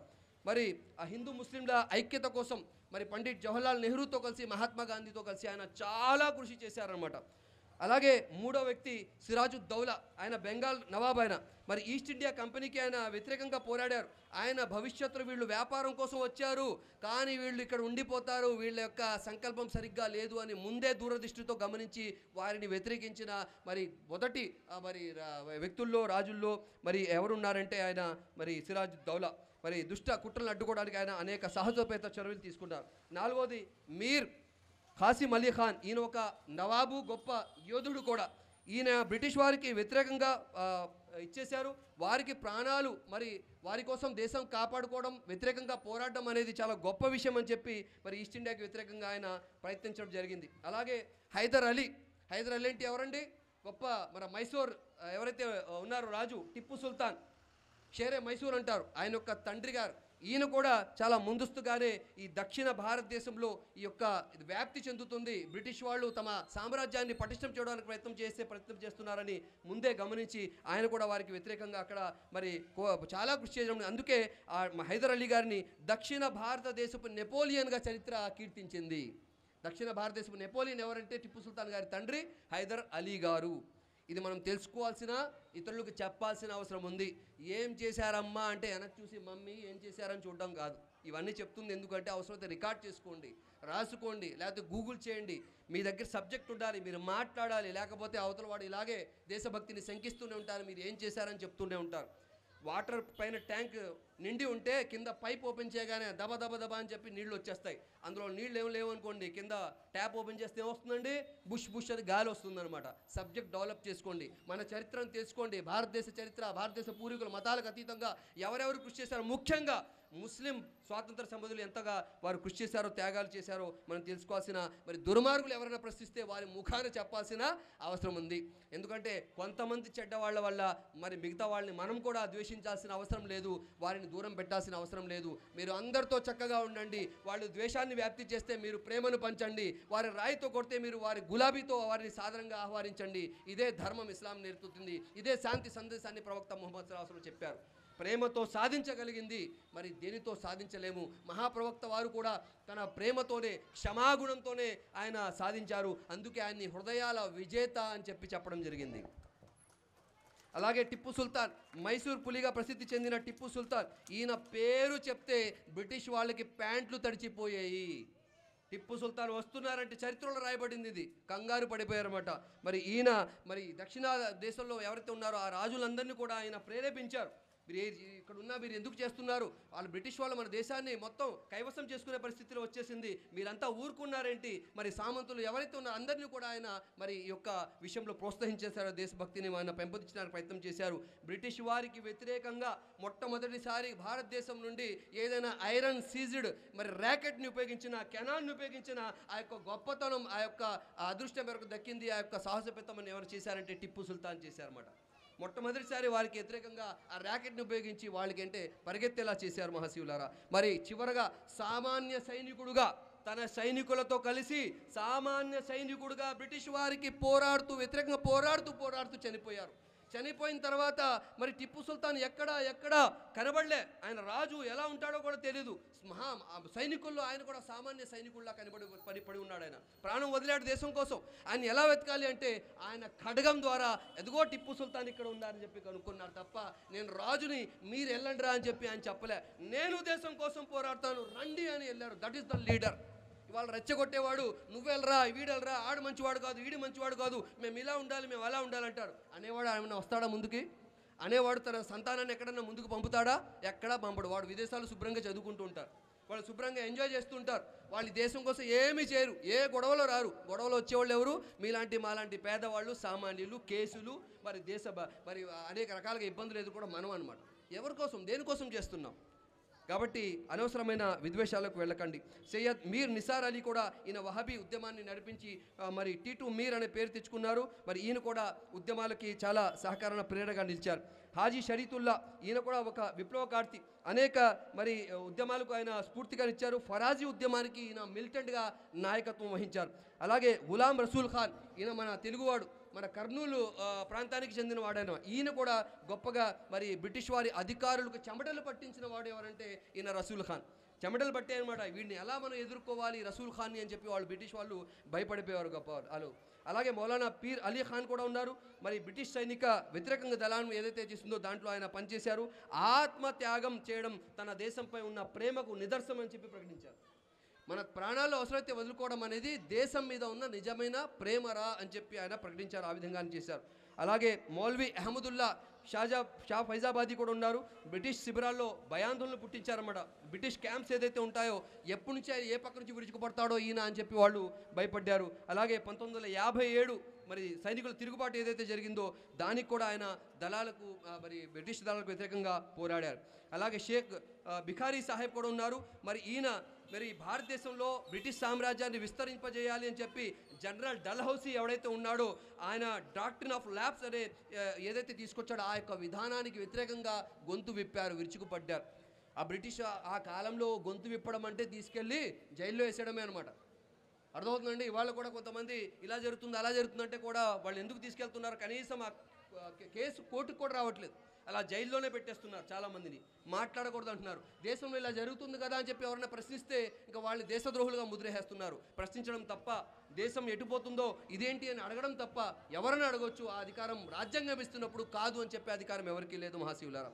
అలాగే అజీముల్లా ఖాన్ కూడా 1957 సైనిక తిరుగుబాటుకు వ్యూహకర్తగా గొప్ప ప్లానర్గా ఆయన ఆ రోజు మనకి సహాయ సహకారాలు అందజేశారు. అలాగే మొహమ్మద్ బఖ్త్ ఖాన్ కూడా బహదూర్ షా జఫర్కి కమాండర్ ఇన్ చీఫ్గా పనిచేశారు.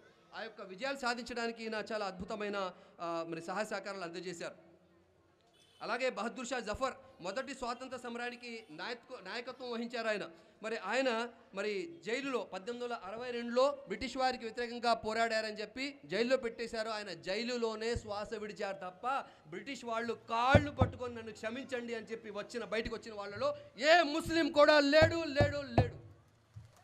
ఒక్కడు కూడా జైల్లో ఉండిపోయారు, చనిపోయారు, ఉరిశిక్ష వేయబడ్డారు తప్ప అయ్యా క్షమించండి అని చెప్పి కాళ్ళు పట్టుకొని క్షమాపణ పత్రం రాసిన ఒక్క ముస్లింను చూపించమని నేను చెప్తాను. ఒక్కడు లేడు. ఇటువంటి గొప్ప స్వాతంత్ర సమరయోధులు ముస్లింలు ఉన్నారు. మొహమ్మద్ షేర్ అలీ కూడా ఉన్నారు. ఆయన కూడా 1942లో పేషావర్లో జన్మించారు. ఆయన కూడా మరణ శిక్షను ఆయనకి వేయడం జరిగింది 1868లో. అలాగే బేగం హజరత్ మహల్ ఇందాకే మనం చూసాం. ఆవిడ కూడా అనేక రకాలుగా 1857 సైనికుల తిరుగుబాటులో చాలా ప్రముఖమైన పాత్ర వహించారు. మీకు తెలుసా, ఎంతోమంది మహిళలు ఆ యొక్క సైనిక తిరుగుబాటులో చనిపోయారు. అందులో 225 మంది ముస్లిం మహిళలు ఉన్నారు. గొప్ప విప్లవకారులు. ఆడవాళ్ళు తక్కువ అని చెప్పి చేసి మాట్లాడతారు. దేశం కోసం ఆడ మగ కూడా లెక్కపట్టలేదు. నేను దేశానికి ఈ యొక్క భరతమాతకి బిడ్డరే అని చెప్పి వాళ్ళు వెళ్ళి త్యాగాలు చేశారు. అటువంటి గొప్ప దేశంలో మనం నివసిస్తున్నాం. భారతీయులు ఉన్నందుకు గర్వపడాల్సిన అవసరం ఉంది. అలాగే విద్య కోసం బ్రిటిష్ కాలంలో విద్యను తొక్కేస్తున్నారు, భారతీయులు చదువుకోవడానికి అవకాశం ఇవ్వట్లేదని చెప్పి విద్య కోసం పోరాడిన మహిళ బేగం రొఖియా సఖావత్ హుసేన్.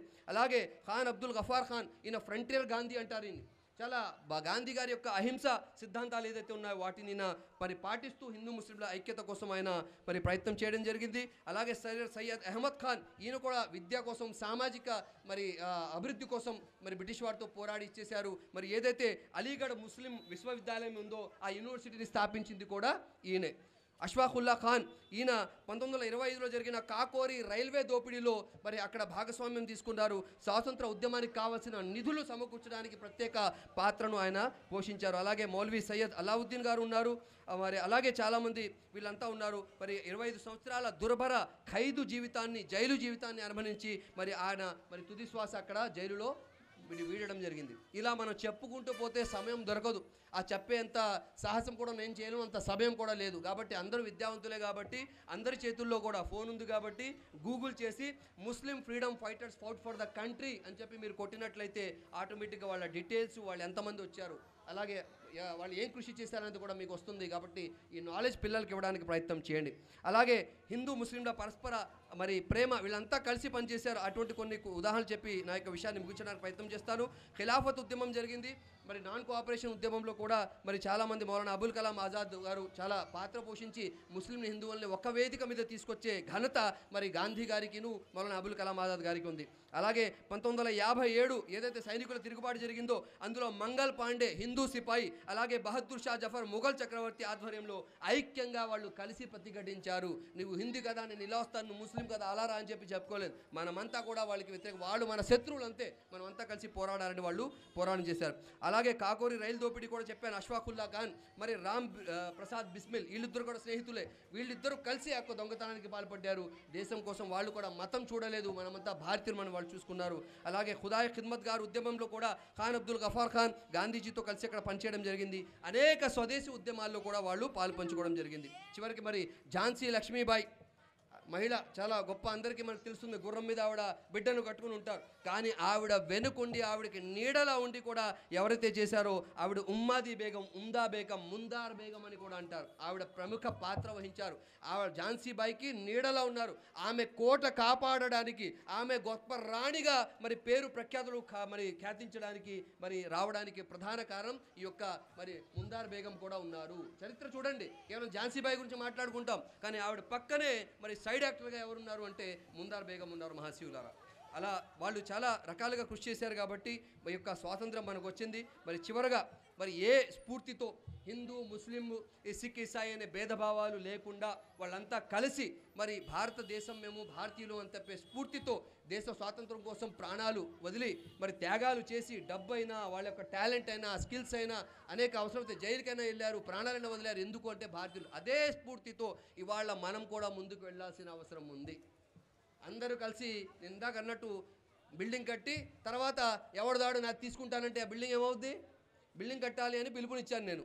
ఒకడు ఇటుకు తెచ్చాడు, ఒకడు సిమెంట్ తెచ్చాడు, ఒకడు ఐరన్ తెచ్చాడు. శుభ్రంగా కట్టి అబో సూపర్ సూపర్ పండగ చేసుకున్నాం, గణతంత్ర దినోత్సవాలు చేసుకున్నాం. ఇప్పుడు ఏంటి అంటే ఏముంది, నా ఇటుక నేను పట్టుకెళ్ళిపోతానంట, నా ఐరన్ నేను పట్టుకెళ్ళిపోతానంట. ఇప్పుడు ఎవడికాడు పగలగొట్టేస్తే ఏమైపోతుంది? బిల్డింగు వెళ్ళిపోతుంది. కాబట్టి ఇది హిందువుల దేశం కాదు, ముస్లింల దేశం కాదు, క్రైస్తవుల దేశం కాదు, ఇది భారతీయుల దేశం అని చెప్తూ ఇదే స్ఫూర్తి కొనసాగాలని మరి తెలియజేస్తున్నారు. మరొకసారి భారతీయులందరికీ కూడా మరి గణతంత్ర దినోత్సవాలు మరి తెలియజేస్తూ, శుభాకాంక్షలు తెలియజేస్తూ మరి మనమంతా చివరి వరకు కూడా దేశం కోసం ఈ విధంగానే పోరాడే మరి ప్రాణాలు త్యాగం చేసే, దేనికైనా ఏ త్యాగానికైనా సిద్ధంగా ఉండే ఆ సద్బుద్ధిని ఆ దైవం మనందరికీ కూడా ప్రసాదించుగాక.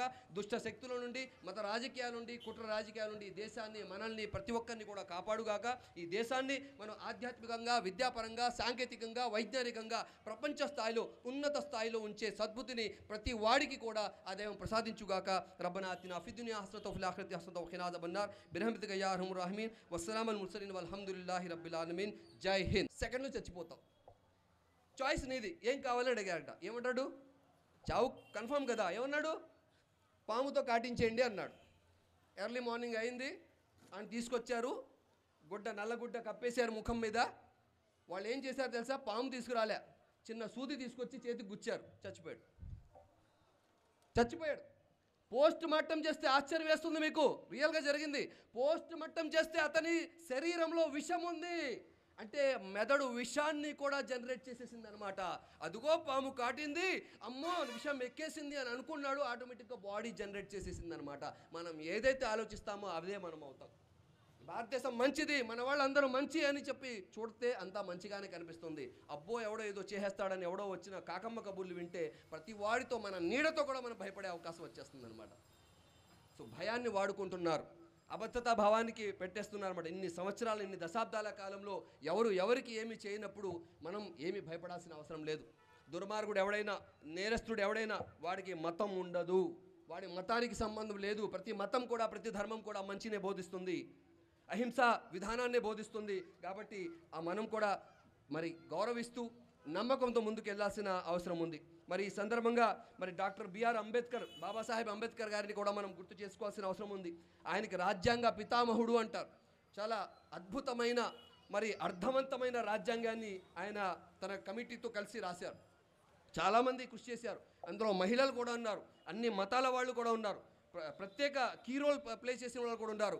వాళ్ళంతా కలిసి ఒక డ్రాఫ్ట్ రాసి దాన్ని ఫైనలైజ్ చేసి దాన్ని అప్రూవ్ చేసుకుని ఇప్పటి వరకు కూడా ఆ యొక్క రాజ్యాంగాన్ని మనం పాటించుకుంటున్నాం మహశీలారా. మరి ఇప్పటి వరకు సుమారు 104 సార్లుకి పైకే దాన్ని అమెండ్ చేయడం జరిగింది. ప్రస్తుతానికి 12 షెడ్యూల్స్, 25 పార్ట్స్, అలాగే 448 ఆర్టికల్స్ కూడా దాంట్లో మనకు ఉన్నాయి. మరి రాజ్యాంగం ద్వారానే ఇవాళ మనందరికీ సమానత్వం కానీ, స్వేచ్ఛ కానీ, ఇప్పుడు అవకాశాలు కానీ మనకు దొరుకుతున్నాయి. ఈ సమాన అవకాశాలు అందరికీ దొరకకూడదు, మానవ సమానత్వం అనేది ఉండకూడదు, ఉచ్చ నీచాలు ఉండాలి, వీడు పుట్టుకతో గొప్ప, వీడు పుట్టుకతో నీచుడు అనే లేనిపోని అనాగరిక సిద్ధాంతాలను మరలా పునరావృతం చేయడానికి ఈ ఆధునిక సమాజంలో కూడా మనిషి అన్నవాడు మనిషి, నాకు మంచి చేస్తే ఎవరినన్నా సపోర్ట్ చేస్తాను, చెడు చేసేవాడు నా వాడైనా నేను వాడిని ఖండం చేస్తానని చెప్పి ఎవరైతే ముందుకెళ్తున్నారో, చదువుకుంటున్నారో, దేశం యొక్క గౌరవాన్ని విదేశాల్లో పెంచుతున్నారో, ఈ పరిస్థితుల్లో మరలా రీసైకిల్ చేయడానికి కొంతమంది ప్రయత్నం చేస్తున్నారు. మతం అనే పిచ్చి ఎక్కించడానికి ప్రయత్నం చేస్తున్నారు. మతం అంటే మానవత్వాన్ని గుర్తుంచుకోవాలి, మతం అంటే సహకరించడం అనేది గుర్తుంచుకోవాలి, మతం అంటే ప్రాణం పోయడం అనేది గుర్తుంచుకోవాలి, మతం అంటే దేశం కోసం ప్రాణాలు అర్పించడం అని గుర్తుంచుకోవాలి తప్ప ప్రాణాలు తీయడం, ద్వేషించడం లేదా కుట్రలు అసత్యాలు వ్యాప్తి చేయడం ఇది కాదు. ఒక సైకోయిజం ఇది. ఇంటి నుంచి అసూయ అనేది వచ్చేస్తుంది చూసారా, వీళ్ళు బాగున్నారు వాళ్ళు బాగుండకూడదు. మొన్నే పిల్లలతో మాట్లాడినప్పుడు చెప్పాను, మనిషి యొక్క తత్వం ఏంటో తెలుసా? నేను నాశనమైనా పర్లేదు కానీ అవతల వాడు మాత్రం సర్వనాశనం అయిపోవాలి. అమ్మ నీకు ఎన్ని వచ్చినాయి మార్కులు అంటే నాకు 40 వచ్చినాయి అని చెప్పిందంట. సిగ్గు లేదు, 40 వచ్చినాయి, బాగా చదువుకోవద్దు అని చెప్తుంటే కొద్దిగా బాధపడుతుంది. ఇంతలో తన ఫ్రెండ్ వచ్చింది, ఏమే నీకెన్ని వచ్చినాయి అంటే నాకు 30 వచ్చినాయి. అమ్మయ్య అనుకుందంట. సరిపోయిందా? ఇది డెవలప్మెంటా? అసూయ అంటారు దీన్ని. మనకన్నా అవతోడు తక్కువగా ఉండాలి. మనం ఎంత తక్కువగా ఉన్నాం మనం మంచి వాళ్ళతో కంపేర్ చేసుకోం, మనం మంచి దేశాలతో కంపేర్ చేసుకోం. మిగతా దేశాలు ఏ స్థాయికి వెళ్ళిపోయినాయి, దేని గురించి మాట్లాడుతున్నారు, అంతరిక్షంలో వెళ్ళిపోయి ఏ టెక్నాలజీ ఏ ఇన్నోవేషన్ చేస్తున్నారు, వాళ్ళు అక్కడికి వెళ్ళిపోతుంటే మళ్ళీ మనం భూమి తవ్వుకుని భూమి లోపలికి వెళ్ళిపోతున్నాం. ఆకాశాన్ని అంటుకుంటున్నారు, అంతరిక్షాల్లోకి వెళ్ళిపోయి మహా అద్భుతాలు చేస్తుంటే, ఆవిష్కరణలు చేస్తుంటే మనమేమో ట్రైన్ ముందు బుల్లెట్ పెట్టుకుని బుల్లెట్ ట్రైన్ అంటున్నాం. వాళ్ళు నిజమైన బుల్లెట్ ట్రైన్తో ముందుకు వెళ్తున్నారు. మహశివులారా, కించపరచట్లే. మనల్ని తగ్గించుకుంటున్నాం. కృషి చేయాల్సిన అవసరం ఉంది. కుల మతాలకు అతీతంగా ప్రతివాడు బాగా చదువుకోవాల్సిన అవసరం ఉంది. విజ్ఞానం వైపుకు రావాల్సిన అవసరం ఉంది. మన దేశాన్ని మరి విశ్వ వేదిక మీద అద్భుతమైన దేశంగా, ఆదర్శ దేశంగా నిలపాల్సిన అవసరం ఉంది. కేవలం ఆధ్యాత్మిక దేశంగా కాదు, ఇది వైజ్ఞానిక దేశంగా కూడా, సైంటిఫిక్ కంట్రీగా కూడా మనం దీన్ని ప్రూవ్ చేయాల్సిన అవసరం ఉంది. అద్భుతమైన మరి ఆవిష్కరణలు చేయాల్సిన అవసరం ఉంది. పిల్లల్ని సైంటిస్టులుగా తయారు చేయాలి. మతం ఇంటి వరకే ఉండాలి. నువ్వు హిందువా ముస్లిమా అనేది నువ్వు ఇంటి వరకే. ఇంటి గడప బయటికి దాటావంటే నువ్వు భారతీయుడు, నువ్వు మనిషిగా బతకడానికి నేర్చుకోవాలి. ఇది కావాలండి. ఇంటికి పెట్టాలి, పాటించుకోండి. వ్యక్తిగతంగా రాజ్యాంగం ఇస్తుందే. మీ యొక్క ఆచారాలు మతాలు ఏమున్నాయో పాటించుకోండి. అందులో మంచి ఉంటే ఇతరులకు చెప్పండి. అంతేగాని నీది చెడ్డ అది బాలేదు ఇది బాలేదు ఎవరు చెప్తాడో తెలుసా? వాడి దగ్గర చెప్పుకోవడానికి ఏం లేవు. ఇప్పుడు నీ దగ్గర చెప్పుకోవడానికి ఉంటే గొప్పగా చెప్పుకో. నీకు అవకాశం ఇస్తుంది రాజ్యాంగం. వాడు చెప్పుకుంటాడు, వీడు చెప్పుకుంటాడు. ప్రచారం చేసుకోవడానికి, వ్యాప్తి చేసుకోవడానికి, ఆచరించుకోవడానికి, మీ యొక్క సంస్థానాలు కలిగి ఉండడానికి రాజ్యాంగం ఇస్తుందే. దీనికి అబ్జెక్షన్ ఎవరు పెడుతున్నారు? మన దేశానికి స్వాతంత్రం ఎందుకు వచ్చింది తెలుసా? సారే జహాసే అచ్చా హిందోసితా హమారా. హమారా అంటే ఏంటండి? మనది. నాది అని ఎవడు చెప్పలే. హిందూ చెప్పలే, ముస్లిం చెప్పలే, క్రైస్తవు నాది అని చెప్తే ఇంకా అయిపోయింది. బ్రిటిష్ వాడు హమారా అనేవాడు. ఇండియన్గా హమారా అంటున్నామంటే మనం అందరినీ హమారాలో అందరం వచ్చేసాం. హంసప్ అటువంటి అద్భుతమైన నినాదాలు ఇచ్చి దేశాన్ని మనం ముందుకు తీసుకెళ్ళడానికి ప్రయత్నం చేశాం. ఇవాళ కూడా అదే విధంగా ముందుకు వెళ్ళాల్సిన అవసరం ఉంది. మన రాజ్యాంగాన్ని ఆమోదించుకున్న తర్వాత ఆర్థిక వృద్ధి, సాంకేతిక వృద్ధి, వైజ్ఞానిక వృద్ధి అనేక రంగాల్లో భారతదేశం చాలా అద్భుతమైన ప్రతిభను కనబరిచింది. దీన్ని తక్కువ వేయడానికి లేదు. చాలా అద్భుతాలను మనం సాధించాం. దీనికి ప్రధాన కారణం ఏంటంటే వైవిధ్యమే మన బలం. భారతదేశంలో అనేక సంస్కృతులు, భాషలు, సాంప్రదాయాలు, కట్టుబాట్లు ఉన్నప్పటికీ కూడా అవి మనకి బలంగా మారాయి తప్ప బలహీనతగా ఎప్పుడూ మారలేదు. ఎందుకంటే మన కాన్సన్ట్రేషన్ డెవలప్మెంట్ మీద ఉంటుంది. ఎప్పుడైతే మన కాన్సన్ట్రేషన్ ఎడ్యుకేషన్ నుంచి, సైన్స్ నుంచి, డెవలప్మెంట్ నుంచి, యూనిటీ నుంచి, ఈక్వల్ ఈచ్ సపోర్ట్ టుగెదర్నెస్ నుంచి పక్క తప్పి, దారి తప్పి కులం, మతం, భాష, ప్రాంతం, తిండి వైపు, వేషధారణ, ఏం కట్టుకోవాలి, ఏం తినాలి, ఎలా ఉండాలి, ఎలా పడుకోవాలి, చిన్న చిన్న విషయాలపై వచ్చేస్తుందో దేశాభివృద్ధి అనేది ఆగిపోతుంది, కుంటుపడిపోతుంది. కాబట్టి దీన్ని ముందుకు తీసుకెళ్లాలంటే మనం వైజ్ఞానికంగా మరి విద్యాపరంగా ఆలోచించాల్సిన అవసరం ఉంది. అయితే విజయాలనే కాదు, అనేక అద్భుతాలు జరిగాయి. కానీ బలహీనతలు కూడా ఏమున్నాయి, మన దేశానికి సవాళ్లు ఏమున్నాయి కూడా మనం ఆలోచించాల్సిన అవసరం ఉంది. ఇవాళ మన దేశాన్ని పేదరికం కుదిపేస్తుంది. పేదవాడు మరింత పేదవాడవుతున్నాడు, మరి డబ్బున్నవాడు మరింత డబ్బున్నవాడైపోతున్నాడు. కుబేరుల్లో అబ్బో మనవాడు ఒకటి పేరు వచ్చింది, రెండో వాడి పేరు వచ్చిందని చెప్పి గొప్పగా చెప్పుకుంటున్నాం. కానీ పేదవాళ్ల సూచికలో మన దేశం ఎక్కడుంది? పేదరికం సూచికంలో, ఆకలి సూచికలో, మరి ఉద్యోగ కల్పన సూచికలో, మరి సమానత్వ సూచికలో, స్వేచ్ఛ సూచికలో, అంతర్జాతీయ సూచికలో మన దేశం దిగజారిపోతుంది. ఇవాళ సేవింగ్స్ అంటూ ఏం లేవు. ట్యాక్స్లన్నీ బాగా పెరిగిపోతున్నాయి. మరి ఇంకా మనిషికి ఏంటంటే ఆ విద్వేషం అనేది పెరిగిపోతుంది. ఒకరినొకరు దూషించుకునే, మరి అసహించుకునే, చంపుకునే పరిస్థితులు ఇవాళ వస్తున్నాయి. మరి ఉద్యోగాలు సరిగ్గా ఇవాళ లేవు. చదువుకుంటున్నామంటే సరైన చదువులు మరి దొరుకుతున్నాయంటే అవి కార్పొరేట్ ఇన్స్టిట్యూషన్స్లో మనకు దొరుకుతున్నాయి. డబ్బులు పెడుతూనే దొరుకుతున్నాయి తప్ప నాణ్యమైన విద్య ప్రతి ఒక్కరికి దొరుకుతుందా అంటే దొరకట్లేదు. డబ్బును కొనుక్కోండి మరి చదువును కొనుక్కోండి అన్నట్టుంది. డబ్బు ఉంటేనే ఆ టాప్ లెవెల్ దాంట్లో మనం చదువుకోగలం. కానీ మిగతా చదువుకోవడానికి అవకాశం లేకుండా పోతుంది. రిజర్వేషన్ ఉన్నా కూడా ఎంతమంది దాన్ని పొందుతారు? ఉచిత విద్య, ఆరోగ్యం, మంచి రహదారులు, మరి రక్షణ దేశ ప్రజలకు ఎప్పుడైతే మనం అందించగలుగుతామో అప్పుడే దేశం అనేది అభివృద్ధి చెందుతుంది. విద్య అందించేస్తే చాలు, ఉన్నతమైన విద్య ఉచితంగా అందరికీ అందజేసినట్లయితే ఇంకా ఆటోమేటిక్గా ప్రపంచంలో మొత్తం భారతీయులు నిండిపోతారు. భారతీయులే కావాలని వాళ్ళు కోరుకుంటారు. కాబట్టి అటువంటి పరిస్థితి తీసుకురావాల్సిన అవసరం ఉంది. మరి ఇవాళ మహిళలపై ఎన్ని దౌర్జన్యాలు జరుగుతున్నాయి, ఎన్ని చట్టాలు తీసుకొచ్చినా, నిర్భయ, అభయ, ఫల, భయ ఏది తీసుకొచ్చినా కూడా రోజు రోజుకు మహిళల మీద మరి అఘాయిత్యాలు జరుగుతున్నాయి. నీ ప్రభుత్వంలో ఎక్కువ జరిగినాయి, నీ గవర్నమెంట్లో జరిగినాయి, నీకు చేత కాలేదు, నీకు చేత కాలేదని ఒకళ్ళొకళ్ళు తిట్టుకుంటున్నారు. ప్రభుత్వాలు మారిపోతున్నాయి కానీ పరిస్థితులు ఏమీ మారడం లేదు. మరి అబలలకు అభయహస్తం ఇచ్చేది ఎవరు? రక్షణ ఇచ్చేది ఎవరు?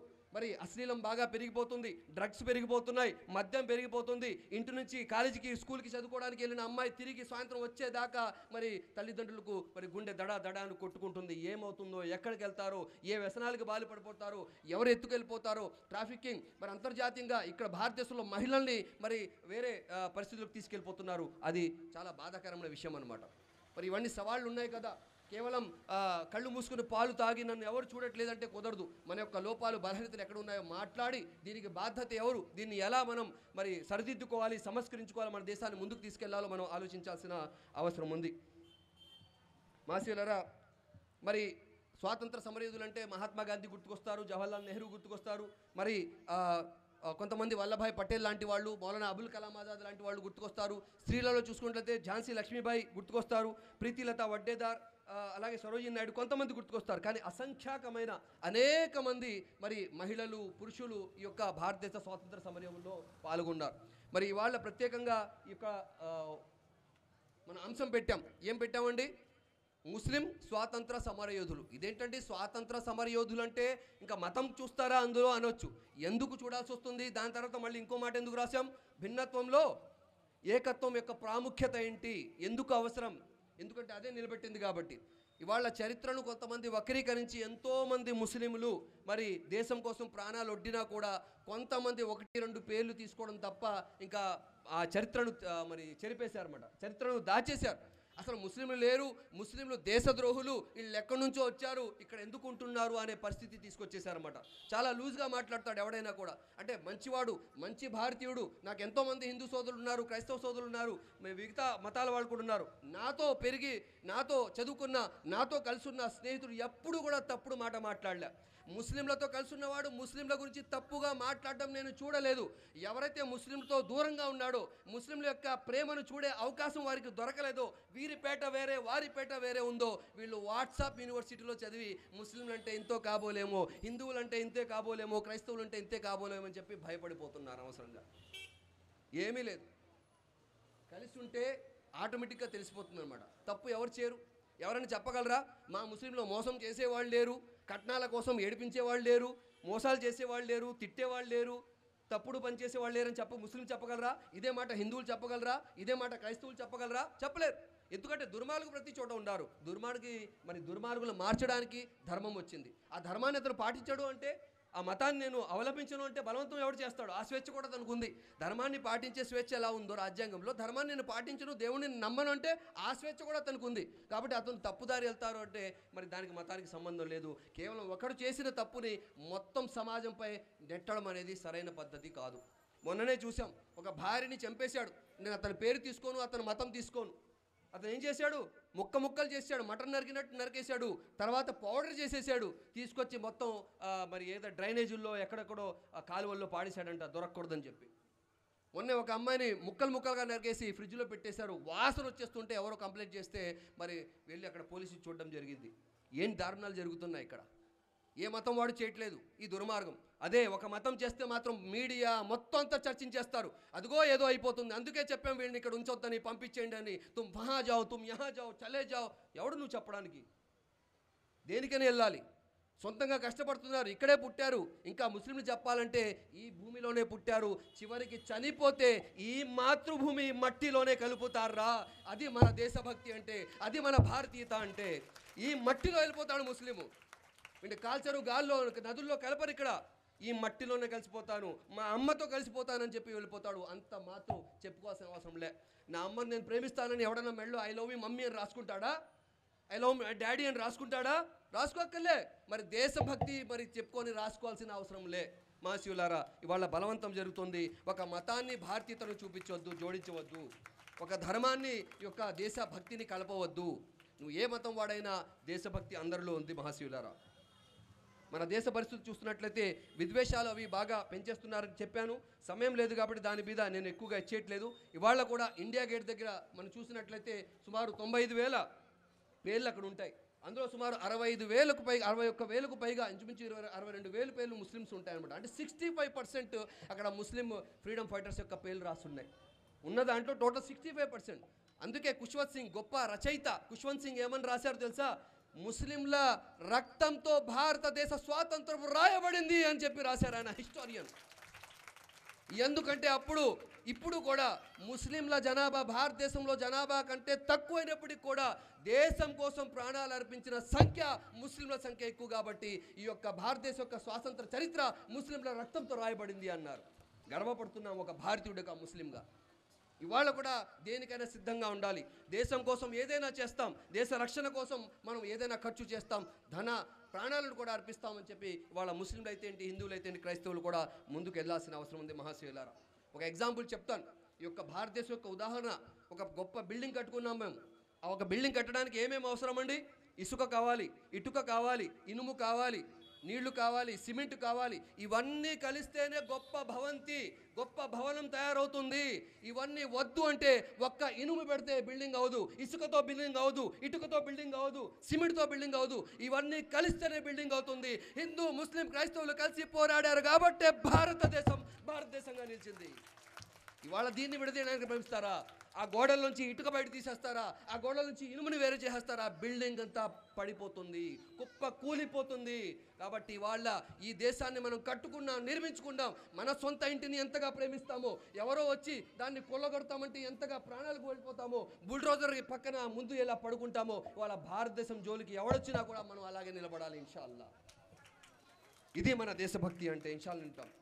మరి జై హింద్ ఇవాళ మనం చెప్పుకుంటుంటాం ప్రతి చోట కూడా దేశం కోసం. ఇది మనకు కావాల్సింది. జై అల్లా కాదు, జై శ్రీరామ్ కాదు, జై యెహోవా కాదు, లేకపోతే జై యేసు కాదు. ఇవి వ్యక్తిగతంగా చెప్పుకోండి. ఇక్కడ భారతీయుడిగా రోడ్డు మీద వచ్చిన తర్వాత మనమందరం కూడా చెప్పాల్సింది ఏంటి? జై హింద్. చెప్పండి ఒకసారి, జై హింద్. ఇది భారతదేశాన్ని కాపాడుతుంది. ఇది లేకపోతే మనం మన దేశాన్ని సొంత చేతులతో నాశనం చేసుకున్న వాళ్ళం అవుతాం. ఈ జై హింద్ ఈ యొక్క నినాదం ఎవరిచ్చారు? ఆయన ఒక ముస్లిం, ఆబిద్ హసన్ ఆయన. అలాగే ఇన్ఖిలాబ్ జిందాబాద్ అనే గొప్ప నినాదం ఇచ్చారు. ఎవరిచ్చారు? మౌలానా హస్రత్ మోహాని ఆ యొక్క నినాదాన్ని ఇచ్చారు. గొప్ప నినాదాలు మీకు తెలిసి ఇవన్నీ కూడా. అలాగే Simon go back, quit India నినాదాన్ని యూసుఫ్ మెహర్ అలీ వారు ఇచ్చారు. ఆయన కూడా ఒక ముస్లిమే. అలాగే సర్ఫరోషికి తమన్నా అబ్ హమారే దిల్ మే హై దేశభక్తి గీతం ఏదైతే ఉందో బిస్మిల్ అజీమాబాదీ గారు మనకు అందజేశారు. అలాగే హిందూ ముస్లిం భాయ్ అనే యొక్క నినాదం ఇప్పుడు మనం చెప్పుకుంటుంటాం. మౌలానా అబుల్ కలాం ఆజాద్ ఇచ్చారు. ఆయన చాలా కృషి చేశారు ముస్లిం హిందువుల యొక్క సోదర భావం కోసం. అలాగే సారే జహాं से अच्छा హిందో సితా హమారా హజరత్ అల్లామా ఇక్బాల్ రెహమాలే వారు గారు ఇచ్చారు. ఇవాళ మనం పాడుకుంటున్నాం. ఇప్పుడు ఏంటి, ఆయన ముస్లిం అనే ఆ పాట తీసేద్దామా? జై హింద్ చెప్పడం మానేద్దామా? ఏం జరుగుతుంది? అరే మంచిది అనుకున్నప్పుడు ఏదైనా ముందుకు తీసుకెళ్ళాలి. ట్రైన్ ఎవరు చేసాడు, క్రైస్తవుడు తయారు చేశాడు అని చెప్పి ట్రైన్ వదిలేద్దామా? ఎద్దుల బళ్ళ మీద వెళ్దామా? అన్నీ వాడుకోవాలి. మంచి ఏదైనా ఎవడు ఆవిష్కరించినా, ఎవడు కనిపెట్టినా, ఎవరు దేశానికి అందజేసినా దాన్ని అందించుకొని ముందుకు వెళ్ళాలి తప్ప అది కాదు ఇది కాదు అని చెప్పి మళ్ళీ వెనక్కి వెళ్ళడానికి మనం ప్రయత్నం చేయకూడదు మహాశివులారా. సరే, కొంతమంది ముస్లిం స్వాతంత్ర సమరయోధుల గురించి చెప్పడానికి ప్రయత్నం చేస్తాను. ఆల్రెడీ మీరు కొన్ని ఫోటోలు కూడా చూశారు. నేను చెప్పబోతున్న పేర్ల కన్నా ఎక్కువ పేర్లు ఇక్కడ వచ్చింది. సమయం తక్కువ ఉంది కాబట్టి ముఖ్యమైన విషయాలు నేను చెప్పడానికి ప్రయత్నం చేస్తాను. ఎలా అయితే మొట్టమొదటి వ్యక్తి హజరత్ ఆబిద్ హసన్ హస్రాని. ఈయన జై హింద్ అనే నినాదాన్ని ఇచ్చారు. ఈయన ఇండియన్ నేషనల్ ఆర్మీ ఏదైతే ఉందో అందులో బ్రిటిష్ వారికి వ్యతిరేకంగా పోరాడి దానికి సైనికుడిగా ఆయన పనిచేశారు. చాలా గొప్ప పొజిషన్లో ఆయన ఉన్నారు. అలాగే మౌలానా అబుల్ కలాం ఆజాద్, ఈయన మరి 35 సంవత్సరాల అతి చిన్న వయసులోనే మరి ఇండియన్ నేషనల్ కాంగ్రెస్ ఏదైతే ఉందో దానికి అధ్యక్షుడిగా ఎన్నుకోబడ్డారు. అలాగే భారతదేశం స్వాతంత్రం తర్వాత మరి మొదటి మంత్రిగా ఆయన ఏంటంటే 10 సంవత్సరాల కాలం సుదీర్ఘ సేవను అందజేశారు. అద్భుతమైన మరి విద్యాపరంగా కొత్త కొత్త విధానాలను ఆయన రూపొందించారు. ఇవాళ దేశం ముందుకెళ్ళిందంటే అనేక యూనివర్సిటీస్ ఇక్కడ స్థాపించబడ్డాయంటే మరి ఆయన కృషి చాలా ఉంది. ఆయన గొప్ప పండితుడు, రచయిత, విద్యావేత్త, స్వాతంత్ర సమరయోధుడు అనమాట మహాశివులారా. మరి ఆ హిందూ ముస్లింల ఐక్యత కోసం మరి పండిట్ జవహర్లాల్ నెహ్రూతో కలిసి, మహాత్మా గాంధీతో కలిసి ఆయన చాలా కృషి చేశారనమాట. అలాగే మూడో వ్యక్తి సిరాజుద్దౌలా, ఆయన బెంగాల్ నవాబ్. ఆయన మరి ఈస్ట్ ఇండియా కంపెనీకి ఆయన వ్యతిరేకంగా పోరాడారు. ఆయన భవిష్యత్తులో వీళ్ళు వ్యాపారం కోసం వచ్చారు, కానీ వీళ్ళు ఇక్కడ ఉండిపోతారు, వీళ్ళ యొక్క సంకల్పం సరిగ్గా లేదు అని ముందే దూరదృష్టితో గమనించి వారిని వ్యతిరేకించిన మరి మొదటి మరి వ్యక్తుల్లో, రాజుల్లో మరి ఎవరున్నారంటే ఆయన మరి సిరాజుద్దౌలా. మరి దుష్ట కుట్రలను అడ్డుకోవడానికి ఆయన అనేక సాహసోపేత చర్యలు తీసుకున్నారు. నాలుగోది మీర్ ఖాసిం అలీ ఖాన్. ఈయన ఒక నవాబు, గొప్ప యోధుడు కూడా. ఈయన బ్రిటిష్ వారికి వ్యతిరేకంగా ఇచ్చేశారు. వారికి ప్రాణాలు మరి వారి కోసం దేశం కాపాడుకోవడం, వ్యతిరేకంగా పోరాడడం అనేది చాలా గొప్ప విషయం అని చెప్పి మరి ఈస్ట్ ఇండియాకి వ్యతిరేకంగా ఆయన ప్రయత్నించడం జరిగింది. అలాగే హైదర్ అలీ అంటే ఎవరండి? గొప్ప మన మైసూర్ ఎవరైతే ఉన్నారో రాజు టిప్పు సుల్తాన్, షేరే మైసూర్ అంటారు, ఆయన యొక్క తండ్రి గారు. ఈయన కూడా చాలా ముందస్తుగానే ఈ దక్షిణ భారతదేశంలో ఈ యొక్క వ్యాప్తి చెందుతుంది, బ్రిటిష్ వాళ్ళు తమ సామ్రాజ్యాన్ని పటిష్టం చేయడానికి ప్రయత్నం చేస్తున్నారని ముందే గమనించి ఆయన కూడా వారికి వ్యతిరేకంగా అక్కడ మరి చాలా కృషి చేయడం. అందుకే ఆ హైదర్ అలీ గారిని దక్షిణ భారతదేశపు నెపోలియన్గా చరిత్ర కీర్తించింది. దక్షిణ భారతదేశపు నెపోలియన్ ఎవరంటే టిప్పు సుల్తాన్ గారి తండ్రి హైదర్ అలీ గారు. ఇది మనం తెలుసుకోవాల్సిన, ఇతరులకు చెప్పాల్సిన అవసరం ఉంది. ఏం చేశారమ్మా అంటే వెనక్కి చూసి మమ్మీ ఏం చేశారని చూడడం కాదు. ఇవన్నీ చెప్తుంది ఎందుకంటే అవసరమైతే రికార్డ్ చేసుకోండి, రాసుకోండి, లేకపోతే గూగుల్ చేయండి. మీ దగ్గర సబ్జెక్ట్ ఉండాలి, మీరు మాట్లాడాలి. లేకపోతే అవతల వాడు ఇలాగే దేశభక్తిని శంకిస్తూనే ఉంటారు, మీరు ఏం చేశారని చెప్తూనే ఉంటారు. వాటర్ పైన ట్యాంక్ నిండి ఉంటే కింద పైప్ ఓపెన్ చేయగానే దబ దబ దబ అని చెప్పి నీళ్ళు వచ్చేస్తాయి. అందులో నీళ్ళు ఏం లేవు అనుకోండి, కింద ట్యాప్ ఓపెన్ చేస్తే ఏమొస్తుందండి? బుష్ అది గాలి వస్తుందన్నమాట. సబ్జెక్ట్ డెవలప్ చేసుకోండి, మన చరిత్రను తెలుసుకోండి. భారతదేశ చరిత్ర, భారతదేశ పూర్వీకులు మతాలకు అతీతంగా ఎవరెవరు కృషి చేశారు, ముఖ్యంగా ముస్లిం స్వాతంత్ర సంబంధులు ఎంతగా వారు కృషి చేశారో, త్యాగాలు చేశారో మనం తెలుసుకోవాల్సిన, మరి దుర్మార్గులు ఎవరైనా ప్రశ్నిస్తే వారి ముఖాన చెప్పాల్సిన అవసరం ఉంది. ఎందుకంటే కొంతమంది చెడ్డవాళ్ల వల్ల మరి మిగతా వాళ్ళని మనం కూడా ద్వేషించాల్సిన అవసరం లేదు, వారిని దూరం పెట్టాల్సిన అవసరం లేదు. మీరు అందరితో చక్కగా ఉండండి. వాళ్ళు ద్వేషాన్ని వ్యాప్తి చేస్తే మీరు ప్రేమను పంచండి. వారి రాయితో కొడితే మీరు వారి గులాబీతో వారిని సాధారణంగా ఆహ్వానించండి. ఇదే ధర్మం ఇస్లాం నేర్పుతుంది. ఇదే శాంతి సందేశాన్ని ప్రవక్త ముహమ్మద్ సల్లల్లాహు అలైహి వసల్లం చెప్పారు. ప్రేమతో సాధించగలిగింది మరి దేనితో సాధించలేము. మహాప్రవక్త వారు కూడా తన ప్రేమతోనే, క్షమాగుణంతోనే ఆయన సాధించారు. అందుకే ఆయన్ని హృదయాల విజేత అని చెప్పడం జరిగింది. అలాగే టిప్పు సుల్తాన్, మైసూర్ పులిగా ప్రసిద్ధి చెందిన టిప్పు సుల్తాన్, ఈయన పేరు చెప్తే బ్రిటిష్ వాళ్ళకి ప్యాంట్లు తడిచిపోయాయి. టిప్పు సుల్తాన్ వస్తున్నారంటే చరిత్రలో రాయబడింది, ఇది కంగారు పడిపోయారన్నమాట. మరి ఈయన మరి దక్షిణ దేశంలో ఎవరైతే ఉన్నారో ఆ రాజులందరినీ కూడా ఆయన ప్రేరేపించారు. మీరు ఇక్కడ ఉన్నా మీరు ఎందుకు చేస్తున్నారు? వాళ్ళు బ్రిటిష్ వాళ్ళు మన దేశాన్ని మొత్తం కైవసం చేసుకునే పరిస్థితిలో వచ్చేసింది, మీరంతా ఊరుకున్నారేంటి? మరి సామంతులు ఎవరైతే ఉన్నారో అందరినీ కూడా ఆయన మరి ఈ యొక్క విషయంలో ప్రోత్సహించేశారు. దేశభక్తిని ఆయన పెంపొందించడానికి ప్రయత్నం చేశారు. బ్రిటిష్ వారికి వ్యతిరేకంగా మొట్టమొదటిసారి భారతదేశం నుండి ఏదైనా ఐరన్ సీజ్డ్ మరి ర్యాకెట్ని ఉపయోగించిన, కెనాన్ని ఉపయోగించిన ఆ యొక్క గొప్పతనం, ఆ యొక్క అదృష్టం మేరకు దక్కింది. ఆ యొక్క సాహసోపేతమని ఎవరు చేశారంటే టిప్పు సుల్తాన్ చేశారన్నమాట. మొట్టమొదటిసారి వారికి వ్యతిరేకంగా ఆ ర్యాకెట్ని ఉపయోగించి వాళ్ళకి అంటే పరిగెత్తేలా చేశారు మహాశివులారా. మరి చివరగా సామాన్య సైనికుడుగా తన సైనికులతో కలిసి సామాన్య సైనికుడుగా బ్రిటిష్ వారికి వ్యతిరేకంగా పోరాడుతూ చనిపోయారు. చనిపోయిన తర్వాత మరి టిప్పు సుల్తాన్ ఎక్కడా కనబడలే. ఆయన రాజు ఎలా ఉంటాడో కూడా తెలియదు. సైనికుల్లో ఆయన కూడా సామాన్య సైనికుల్లా పడి ఉన్నాడు. ఆయన ప్రాణం వదిలాడు దేశం కోసం. ఆయన ఎలా వెతకాలి అంటే ఆయన ఖడ్గం ద్వారా ఎదుగో టిప్పు సుల్తాన్ ఇక్కడ ఉన్నారని చెప్పి కనుక్కున్నారు తప్ప నేను రాజుని, మీరు వెళ్ళండిరా అని చెప్పి ఆయన చెప్పలే. నేను దేశం కోసం పోరాడతాను రండి అని వెళ్ళారు. That is the leader. ఇవాళ రెచ్చగొట్టేవాడు నువ్వెళ్ళరా, వీడెళ్ళరా, ఆడు మంచివాడు కాదు, వీడి మంచివాడు కాదు, మేము ఇలా ఉండాలి, మేము అలా ఉండాలంటాడు. అనేవాడు ఏమైనా వస్తాడా ముందుకి? అనేవాడు తన సంతానాన్ని ఎక్కడన్నా ముందుకు పంపుతాడా? ఎక్కడా పంపడు. వాడు విదేశాలు శుభ్రంగా చదువుకుంటూ ఉంటారు, వాళ్ళు శుభ్రంగా ఎంజాయ్ చేస్తుంటారు. వాళ్ళు దేశం కోసం ఏమీ చేయరు, ఏ గొడవలో రారు. గొడవలో వచ్చేవాళ్ళు ఎవరు? మాలాంటి పేదవాళ్ళు, సామాన్యులు, కేసులు, మరి మరి అనేక రకాలుగా ఇబ్బందులు ఎదుర్కోవడం మనం అనమాట. ఎవరి కోసం, దేనికోసం చేస్తున్నాం? కాబట్టి అనవసరమైన విద్వేషాలకు వెళ్ళకండి. సయ్యద్ మీర్ నిసార్ అలీ కూడా ఈయన వహబీ ఉద్యమాన్ని నడిపించి మరి టీటు మీర్ అనే పేరు తెచ్చుకున్నారు. మరి ఈయన కూడా ఉద్యమాలకి చాలా సహకార ప్రేరణగా నిలిచారు. హాజీ షరీతుల్లా ఈయన కూడా ఒక విప్లవకార్తి, అనేక మరి ఉద్యమాలకు ఆయన స్ఫూర్తిగానిచ్చారు. ఫరాజీ ఉద్యమానికి ఈయన మిలిటెంట్గా నాయకత్వం వహించారు. అలాగే గులాం రసూల్ ఖాన్ ఈయన మన తెలుగువాడు, మన కర్నూలు ప్రాంతానికి చెందిన వాడైన ఈయన కూడా గొప్పగా మరి బ్రిటిష్ వారి అధికారులకు చెమటలు పట్టించిన వాడు ఎవరంటే ఈయన రసూల్ ఖాన్. చెమటలు పట్టాయన్నమాట. వీడిని ఎలా మనం ఎదుర్కోవాలి రసూల్ ఖాన్ని అని చెప్పి వాళ్ళు బ్రిటిష్ వాళ్ళు భయపడిపోయేవారు గొప్ప వాళ్ళు. అలాగే మౌలానా పీర్ అలీ ఖాన్ కూడా ఉన్నారు. మరి బ్రిటిష్ సైనిక వ్యతిరేకంగా దళాన్ని ఏదైతే చేసిందో దాంట్లో ఆయన పనిచేశారు. ఆత్మత్యాగం చేయడం తన దేశంపై ఉన్న ప్రేమకు నిదర్శనం అని చెప్పి ప్రకటించారు. మన ప్రాణాలు అవసరమైతే వదులుకోవడం అనేది దేశం మీద ఉన్న నిజమైన ప్రేమరా అని చెప్పి ఆయన ప్రకటించారు. ఆ విధంగా చేశారు. అలాగే మౌల్వీ అహ్మదుల్లా షా ఫైజాబాదీ కూడా ఉన్నారు. బ్రిటిష్ శిబిరాల్లో భయాందోళనలు పుట్టించారన్నమాట.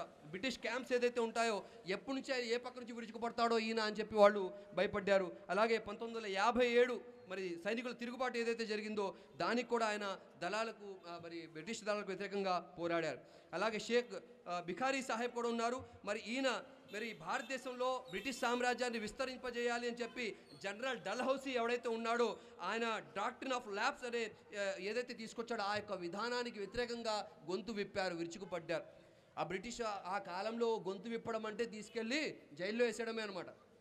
అర్థమవుతుందండి. ఇవాళ కూడా కొంతమంది ఇలా జరుగుతుంది అలా జరుగుతుందంటే కూడా వాళ్ళు ఎందుకు తీసుకెళ్తున్నారు, కనీసం ఆ కేసు కోర్టుకు కూడా రావట్లేదు, అలా జైల్లోనే పెట్టేస్తున్నారు. చాలామందిని మాట్లాడకూడదు అంటున్నారు. దేశంలో ఇలా జరుగుతుంది కదా అని చెప్పి ఎవరైనా ప్రశ్నిస్తే ఇంకా వాళ్ళు దేశద్రోహులుగా ముద్రేసేస్తున్నారు. ప్రశ్నించడం తప్ప, దేశం ఎటుపోతుందో ఇదేంటి అని అడగడం తప్ప ఎవరైనా అడగొచ్చు. ఆ అధికారం రాజ్యాంగం ఇస్తున్నప్పుడు కాదు అని చెప్పే అధికారం ఎవరికీ లేదు మహాశివులారా.